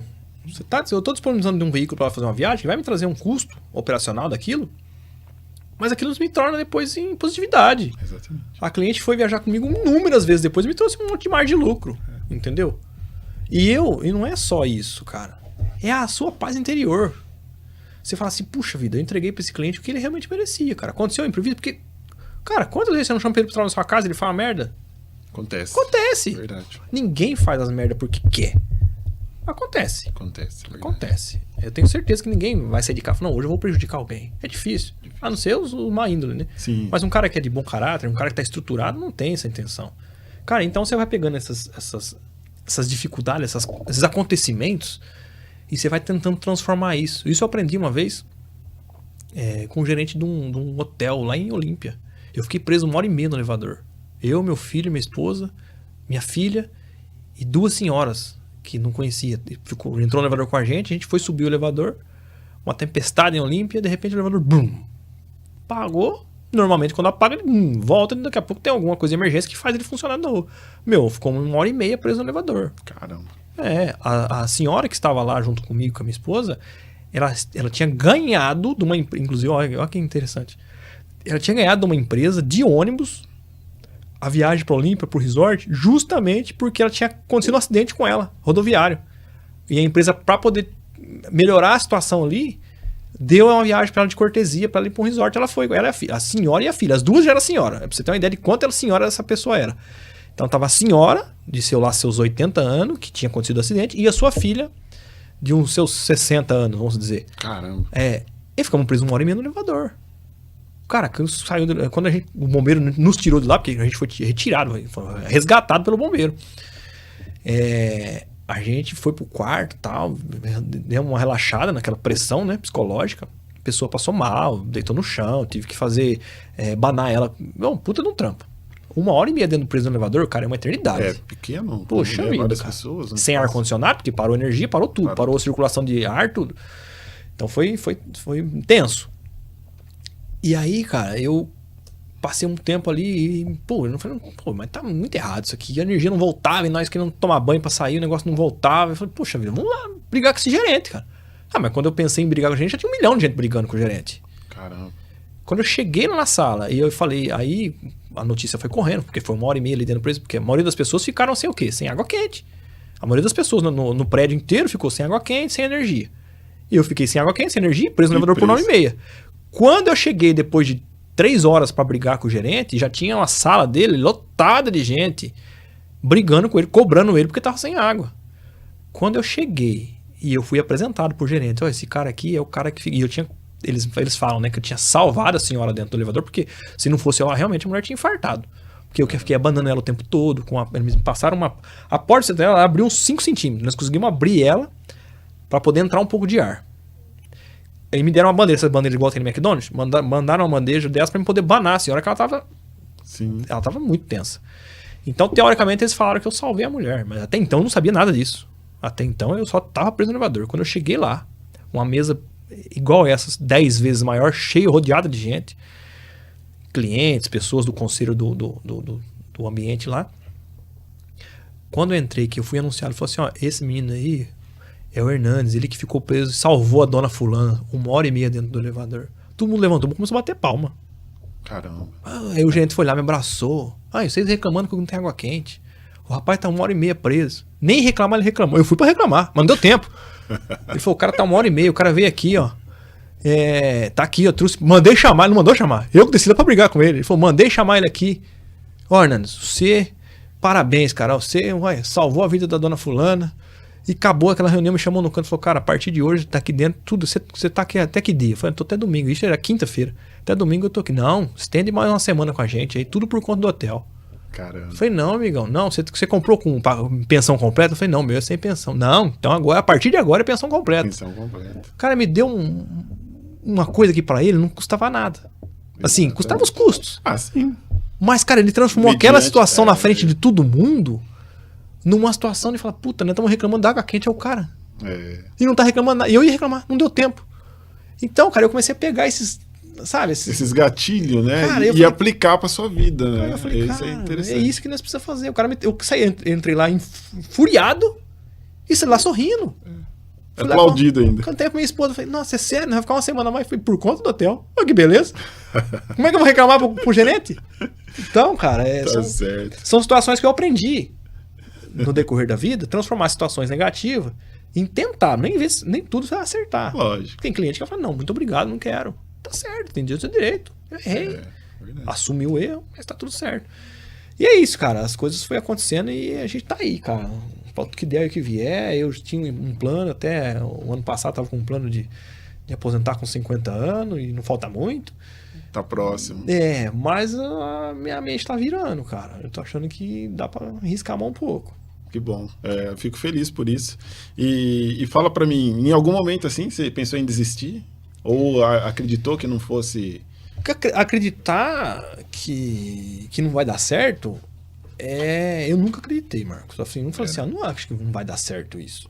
Eu acho que tudo que a gente faz com determinação, com garra e com resiliência, cara, porque as coisas não é rápido. Não adianta rápido. Eu tenho um projeto para comprar um ônibus que é caro, é um investimento milionário, entendeu? Eu tenho um investimento, eu acho que a nossa região merece. Nós não temos aqui na região, até temos algumas empresas aqui que têm veículos que eu quero oferecer, mas eles não atendem o segmento que eu atendo. Então, eu quero investir, quero continuar investindo no meu negócio, quero continuar. A minha esposa fala assim, puxa vida, você podia investir em outra coisa também, você podia ampliar, sei lá, umas casas de aluguel, alguma coisa. Cara, mas eu não consigo enxergar, não que não existe esse mercado, Sim. Mas eu consigo alavancar mais dentro do meu próprio negócio. Correto. Entendeu? Eu posso investir ainda mais no meu negócio. Então, hoje eu não quero ampliar a minha visão para outros negócios. Ainda não. Eu acho que vai chegar uma hora que posso até fazer isso, mas ainda não. Hoje eu quero focar ainda mais. Eu quero batalhar mais, alcançar mais objetividade. Hoje mesmo eu recebi um contato de uma pessoa que eu nem imaginava que o nome da minha empresa rolava dentro de uma multinacional como essa. Hoje eu recebi um contato, até um pouco antes de vir para cá. Falei, cara, se eu tô atingindo esse público, cara, eu tô no caminho certo. Tá no caminho certo, entende? Exatamente. Então, assim, claro, tem muita coisa para acontecer, tem muita coisa para aprender. Eu gosto dessa parte de empreendedorismo. Fui convidado pelo Dinorá, tem um projeto lindo, maravilhoso do Dinorá. O professor Enoque lá tem um projeto legal para incentivar os jovens a empreender. Já contou minha história lá também. Então, assim, eu sou apaixonado por empreendedorismo em qualquer área. Eu sou apaixonado pelo turismo. Eu acho que o turismo é um universo infinito de oportunidades, cara. É gigantesco, existem muitas coisas. Cada um gosta de uma coisa e tudo é turismo. Se o cara gosta de rock and roll, é turismo. Tem turismo para isso. Se o cara gosta de pagode, se o cara gosta de candomblé, de catolicismo, o que o cara quiser, tem Aparecido do Norte, tem o que você quiser, cara. Então legal. O turismo ele atende todos os gostos, sabe? E é muito interessante a rede de network que a gente acaba criando em contato com essas pessoas, assim, né? Seja negociando, seja o motorista. Cara, ouvindo história, cara. Ouvindo história é melhor, cara. Hoje eu não atuo mais como antigamente ali na operação do negócio, né? Eu sou apaixonado por estradas, eu vim disso, a empresa nasceu disso, Mas hoje eu tenho que me concentrar um pouco mais na administração, né? Eu tenho ótimas pessoas que ajudam eu na administração, só que é necessário que eu esteja na coordenação de estudo. Porque hoje ainda a empresa é enxuta o suficiente para se dar um boom, cai no meu colo ainda para me resolver, né? Algumas situações caem no meu colo e eu tenho que tomar a decisão, que eu sou o cara da decisão. O que mais me dificulta hoje no meu ramo é que eu sou um cara sozinho no meu ramo. Eu não tenho um sócio para dividir os BO. Exato. Nem os lucros. Mas também não tem como dividir os BO. Quando dá o BO é eu que tenho que assumir. E dá. Quanto mais o teu negócio vai ampliando, mais situações de risco você corre. Então, faz parte do jogo, cara. Faz parte. E fala pra nós aí, você tem um sonho? O que nessa sua visão de empreendedorismo, do que alcançar, tem uma meta, o que a Máximo reserva, né? Você como CEO da Máximo. Cara, metas são assim, eu sou muito fã da Dilma Rousseff, vai sendo passada pra frente, muda e soma com mais 30% e assim vai. Cara, e assim, a minha meta para esse ano, eu vou trabalhar muito para conseguir, porque nós estamos já praticamente, passou da metade desse ano. Sim. Eu quero trazer um ônibus para cá.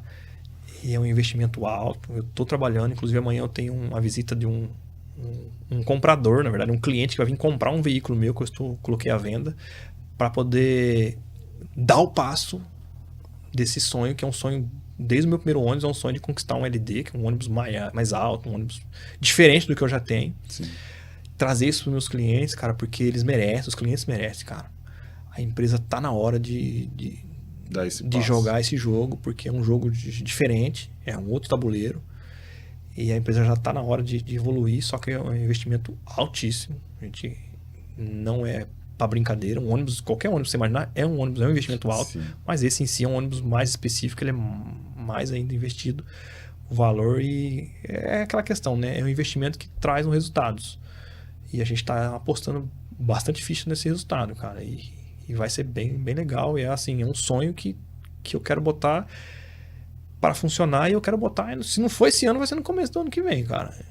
Ele tem que acontecer, ele faz parte do projeto e é o primeiro, mas a ideia é que depois amplie isso para mais números, né?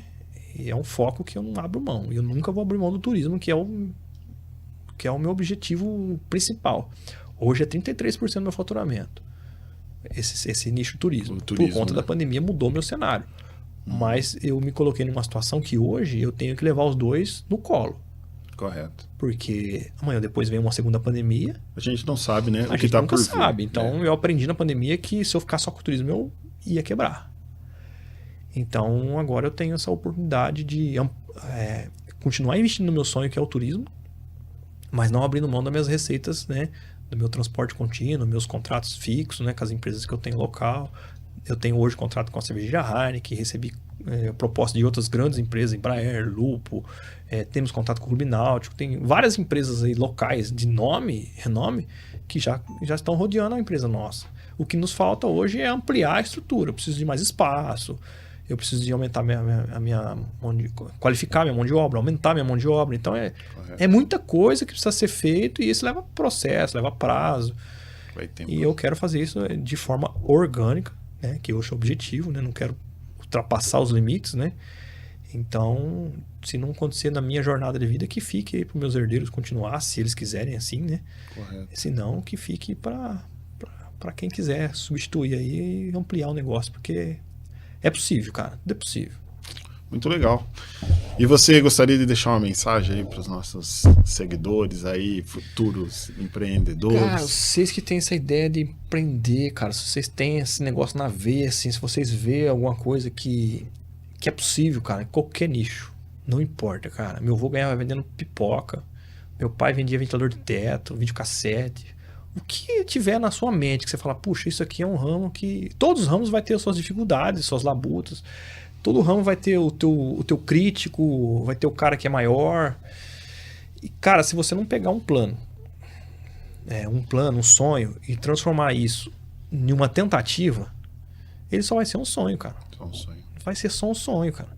Eu, quando era criancinha, acho que eu tinha 5, 6 anos, eu empurrava a garrafa. Meu pai ia para o Paraguai, acho que nessa época já. Ele trazia umas garrafas de amarula, umas garrafas de uísque do Paraguai, umas garrafas quadradas. E eu botava a caixa de papelão deitada no chão e arrastava essas garrafas no asfalto e falava que era uma rodoviária. Entende? Então, assim, é sonho, cara. E, assim, o sonho foi me dando as oportunidades. Foi aparecendo pessoas, foi aparecendo oportunidades, a educação é fundamental, buscar conhecimento, porque assim, se você vai empreender, se você for vender qualquer produto, qualquer serviço, você tem que entender o que você vai fazer. Eu vejo, eu vejo pessoas que vendem colchão. O cara vende colchão. Mas o cara eu tomei uma aula com um vendedor de colchão, o cara me trouxe tanta informação que eu imaginava que um colchão tinha tanta tecnologia. Cara, é muita coisa envolvida. E o cara tinha bagagem. O cara me deu uma aula, literalmente, uma aula de conhecimento de colchão. Se você tivesse na dúvida de adquirir o colchão, você compraria. Com certeza, não comprei. Falei, não, é isso que eu preciso, cara. Só a aula que esse cara me deu já valeu a pena. Então, assim, se você for montar, criar ou copiar, porque a maioria das coisas hoje são copiadas no negócio, cara, estuda a fundo o teu negócio. Estuda realmente a fundo. Por quê? Qualquer problema que você tiver dentro do seu negócio, você vai conseguir resolver. Correto. Né? Você não vai precisar de terceiros para resolver o seu problema. Por que eu falo isso? Eu tive um problema gigantesco no começo da minha carreira com transporte de van, principalmente de van. Ônibus eu nem tanto. Eu vou voltar agora no ramo das vans. Vans aqui na região de Araraquara, eu posso não estar certo, pode ser que eu esteja errado, mas eu imagino que se nós não formos a maior empresa de van, nós somos pelo menos a segunda. Eu acredito que seja até a primeira. Tirando a Aviação Paraty, que tem vans, porém para atender um único cliente, que é a São Martim, ela tem uma frota ampliada de van, mas é unicamente para atender esse nicho.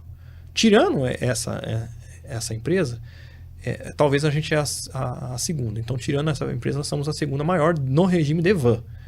Ônibus nós somos a menor, mas de van nós somos a maior. E quando eu comecei a trabalhar com van, eu tinha uma dificuldade gigantesca com manutenção. Você mesmo, você sabe onde fica as oficinas de van? Não. Oficina de carro, você sabe onde fica um monte. Sim, tem um monte. Oficina de van você não vê por aí.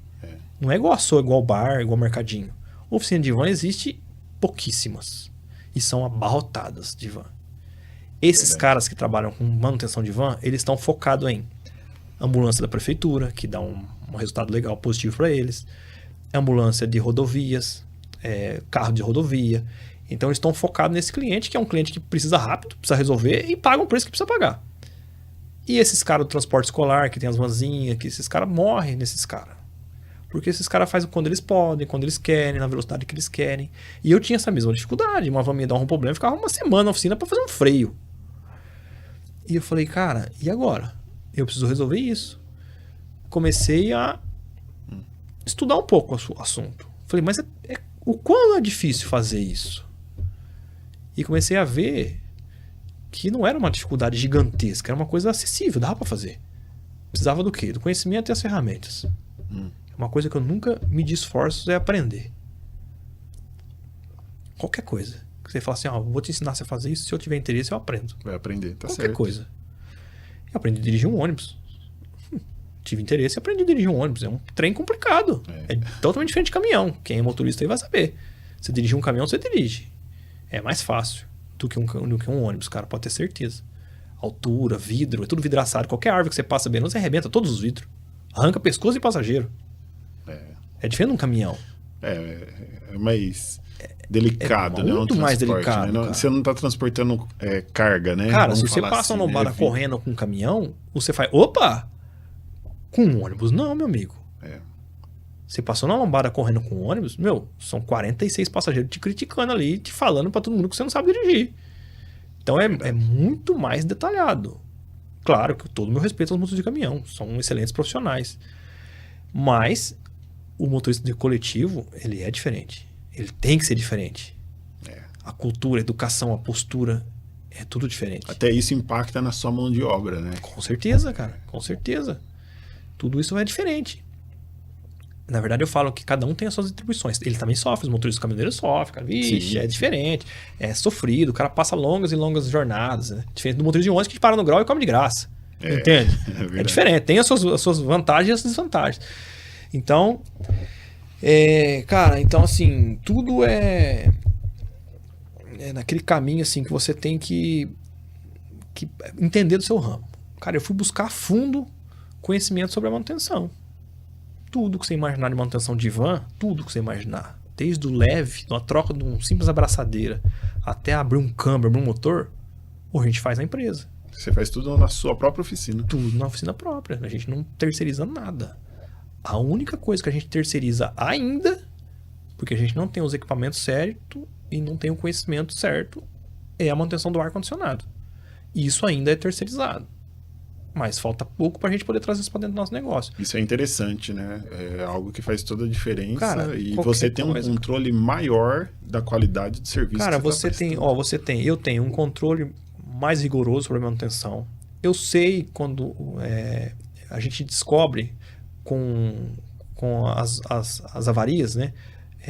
Quais são os impactos. A gente tem uma linha de reposição rápida. Se der um BO num carro meu hoje, cara, depende do tamanho do BO. Esse carro volta à operação no mesmo dia. Isso é importante. E de forma segura. Ele volta de forma segura. Então, transformar essas dificuldades em estratégias para você conseguir sair da situação. Porque você imagina, eu tenho uma frota hoje, parece ser ampla, mas ela é enxuta em vista do número de contratos que eu tenho. Eu tenho responsabilidades que eu tenho que criar dia a dia. Se quebrar todas, eu cancelo meu contrato. Como é que faz? Não tem como. Né? Então, eu tenho que ir lapidando elas, cuidando dessa frota, de forma com que eu consigo fazer com que os contratos sejam rodados e parar. Eu tenho os veículos de step, né, que a gente chama, os veículos de reserva, para substituí-los nas emergências e nessa substituição fazer todo o levantamento necessário de manutenções preventivas. A gente prefere muito trabalhar com preventivo do que corretivo, porque corretivo é gasto dobrado. Sim. Então a gente imagina que tal situação vai acontecer. Vamos programar, parar, fazer e resolver. E estende o prazo para mais 6 meses ou 1 ano, depende de qual a situação. Trocar uma embreagem. Vamos trocar. Qual o tempo de duração? O histórico me diz que uma embreagem dura 1 ano e meio. Então vamos preparar a próxima manutenção para 1 ano e 2 meses. 1 ano e 3 meses, às vezes arriscar um pouco mais. Então, um pneu eu sei que eu posso rodar com ele 80 mil quilômetros. Vamos preparar a próxima troca para 60. Daqui 60 mil a gente avalia. Dá para rodar um pouquinho? Dá, mas o outro já está no step, já está no estoque. Já está no jeito. Já está esperando. Então, essas coisas a gente vai aprendendo. Só que isso, Marcos, essas situações, o que nos fez preparar foi a própria vida. A própria vida. As próprias situações nos levou a isso. Por que eu montei uma oficina própria? Porque eu não tinha mecânico mexendo nos meus carros. Eu tive que fazer isso, eu não tinha oportunidade. Se eu tivesse uma oficina na esquina de casa e falasse, não, traz que eu faço pra você agora, nunca eu tinha investido em ferramenta, meu. É caríssimo ferramenta. É muito caro. Eu tenho um elevador lá que é uma fortuna um elevador para erguer um veículo. Exato. Entende? E fora que é mão de obra. Eu tenho 2 profissionais hoje que trabalham na manutenção. Mão de obra, equipamento, tudo, cara, tudo. EPI, tudo envolve. É muita coisa envolvida. Eu preferia não ter. Mas é um mal necessário, cara. Eu preciso ter para agilizar meu processo. Isso otimiza. E do ponto de vista de você crescer cada vez mais e ser maior, de certa forma é interessante. Quando a gente olha para os grandes também, você pega que nem uma Paraty, por exemplo, eles têm a oficina própria deles. Sim, eles têm tudo próprio deles, entendeu? Uma oficina de outro mundo, inclusive. Então, de certa forma, do tamanho que você tá, mas a gente sempre busca a referência dos top no mercado. Esse é o ponto. Você tem que buscar referências. As referências é tudo, cara. E você pegar uma referência correta e transformar. Por que eu falo isso? Porque a gente pega a referência dessas empresas mais estruturada e a gente tenta trazer para o nosso negócio, claro que com as suas limitações, porque outro fluxo de caixa, outra realidade. Mas a gente tenta trazer o máximo possível de conhecimento para dentro do nosso negócio. E o que acontece? Quando você se espelha numa empresa desse nível e você traz, cara, eu já percebi que ele também leva da gente. Cara, eu recebi uma proposta esses dias de um cliente que cotou, inclusive na Aviação Paraty, um transporte. Eu não lembro o que seria esse transporte, porque eu não participo muito desse processo de orçamentário da minha empresa. Mas eu fui alertado pela minha vendedora, falou, olha que legal, nós temos um modelo de orçamento que nós enviamos para o cliente. Eu sempre, como eu te falei, eu sou muito rigoroso com essas questões de sistema. Eu sempre fui um cara muito tecnológico para isso. Eu sempre gostei. Então, todos os meus orçamentos, 100% dos meus orçamentos são registrados no sistema e encaminhados para o cliente em PDF. Isso é fato. Não manda para o cliente, quanto que é para Olímpia? Quanto que é parecido? É tanto. Não é assim. eu vou passar por um processo, pegar o nome do cliente, o contato do cliente, o dia que ele quer ir, a data que ele quer ir, o horário que ele quer ir, o horário que ele quer voltar, montar um orçamento e encaminhar para ele. É isso que eu faço. É regra do meu negócio. E isso, na verdade, é até uma trave, porque isso demora muito, é um processo que demora, me onera, eu tenho uma pessoa só para isso, só que isso se torna formal. É um documento formal. Da minha malha de concorrência de van eu falo agora, eu praticamente não tenho quem trabalha dessa forma. A maioria das pessoas, se você catar o telefone agora, pesquisar Vans, Araraquara, região, você vai achar um monte de telefone. Se você ligar agora, quanto que é um rampa parecido? O cara vai falar na lata pra você, é tanto. Na lata. Ele não quer saber onde você tá, ele não quer saber o dia que você vai nem o dia que você volta. Maioria, não tô dizendo, não é uma regra, tá? Uhum. A maioria deles vai fazer isso. Vai falar na lata pra você quanto que é o frete. Eu já não consigo fazer isso. Eu tenho que sistematizar isso. Eu tenho que catar esse interesse de compra, botar no sistema, fazer com que isso vira métrica e fazer com que a minha vendedora trabalhe em cima desses números. Correto. Isso às vezes me atrapalha, mas às vezes me sobressai, porque tem alguns clientes, principalmente esses clientes de nomes, falam, puta, essa empresa é organizada, é diferente. É que quando você chega numa corporação para poder atender dessa forma, né, você, através disso, você passa muita mensagem. Sim, e exatamente. Isso daí, querendo ou não, faz com que você saia na frente, né? É isso, é os detalhes, cara. É as traves que te diferencia. Né? Então, voltando, esse tipo de registro que eu faço, esses números que eu levo para dentro do sistema, eu trabalho em cima deles. Eu quero resultado em cima deles. Ó, quantos orçamentos passamos hoje? Passamos 30 orçamentos só hoje. Quantos fechamos? Fechamos 5. E os outros? Tenta ligar. Aí você começa a analisar. Tenta entrar em contato com o cliente, ver se o cliente tem uma proposta melhor. Ver se a proposta que ele tem é de uma empresa que a gente consegue competir. Se a qualidade for igualável ali, próximo porque tem várias empresas aqui em Araraquara que são de qualidade melhor do que a minha. Sim. Melhor. Só que os caras é informal ainda, mas são bem melhor na qualidade. Os caras têm, é eles que são os caras. Ele é o cara que atende o telefone, ele é o cara que executa. Então isso se torna qualidade. Né? Se torna qualidade. O cara tá com o cliente ali, é diferente. Sendo de mim hoje que eu tenho que contratar, fechar e mandar um motorista atender. Não que vai ser ruim isso. Pelo contrário, eu sou muito cauteloso com contratar motorista. Mas eu já fui muito pequeno e sei como funciona, como que joga esse jogo. E crescer nesse ramo meu, ele exige que eu miro para esse outro lado. Isso me distancia desses clientes, né, que quer o negócio na hora, mas me coloca mais em nicho, mais focado nessas empresas que preferem o negócio mais formalizado, mais formal. Que trabalha de uma forma mais séria, mais porque eles conseguem enxergar isso. E isso para eles é interessante. Trabalhar com empresas que têm esse sistema, tem essas diretrizes de mais organização. Né? Porque eles já vivem num mundo organizado. Então é mais fácil para eles. Você chegar no mês e falar um relatório de atividade que eu fiz para você. Então, com certeza. Entendeu? Fica muito mais fácil eles trabalhar. E por eles estarem nesse ambiente, eles identificam muito facilmente a empresa organizada. Exatamente, cara. E existe network, Marcos. Eu me reúno com você que é pequeno, me reúno com o outro Zé da esquina, com o cara do bar, com o cara do restaurante, que são pequenos. Nosso relacionamento empresarial é com pequenos igual o nosso. Exato. Né? Só que esses caras grandes, eles se relacionam entre eles. E quando você está no meio de um desses grandes, puta, eu contratei uma empresa lá de América, cara. Puta, tua empresa, olha, me atendeu super bem. Já eleva o seu... Cara, eu falei pra você hoje, recebi um contrato de uma multinacional hoje, que eu nunca entreguei um cartão, nunca mandei um e-mail. Pois é. Eu nunca beirei, eu não sei nem como funciona aquela empresa por dentro. Uma multinacional de potência aí, inclusive tá investindo fora do país. Exato. E através do quê? Network. Eu abri pra ela, falei, e aí, como é que você chegou até... Network, eu tava conversando com... Entrei, aí mandaram entrar no seu site, entrei, vi, tá... É isso que eu preciso. Pô, vamos trocar ideia. Então, cara, é assim, as oportunidades estão aí. Pra todo mundo. Para todo mundo as oportunidades estão aí. O que vai fazer o cliente te escolher ou não escolher vai ser a forma que você trabalha e o teu preço. Isso é fato. Correto. É as duas coisas. Mas nem sempre o preço também é o principal, né, Hernandes? A gente também não pode... lógico, existe esse mercado da competitividade, faz parte mas às vezes tem um mercado que ele é tão escasso que o cliente ele quer ser atendido com qualidade. Porque não tem situação mais ruim do que você contratar uma empresa e ficar na mão. Cara, eu tive uma experiência horrível com autógrafo, contratei para fazer um evento. Falei, nossa, não quero mais. A gente vai fazer outro evento, produzir outro evento agora. Minha esposa falou, não, esse eu não quero, vamos fazer outro, com outro. Aí a gente foi buscar feedback, só positividade. Falou, não, é esse que nós precisamos. Então, é o dobro do preço. Mas resolve. Mas é o que vai resolver. É o que vai resolver.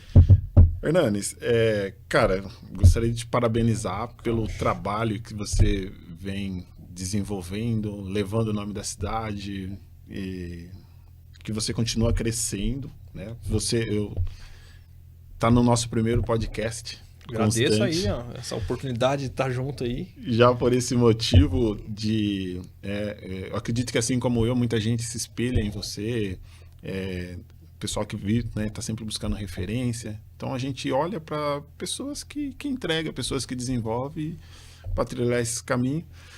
Eu agradeço você ter disposto do seu tempo para estar aqui dando essa entrevista para nós, que é um prazer enorme estar aqui. De grande valia. E a gente volta, você deixar o like aí, meter uns joinha aí, seguir o canal, logo a gente volta. E uma hora a gente volta para contar os sonhos aí realizados, né? Exatamente, vamos dar sequência. E eu agradeço a você que acompanhou até o final. Se você gostou, faça o que o Hernanes disse, deixa seu like, se inscreva, compartilhe aí também.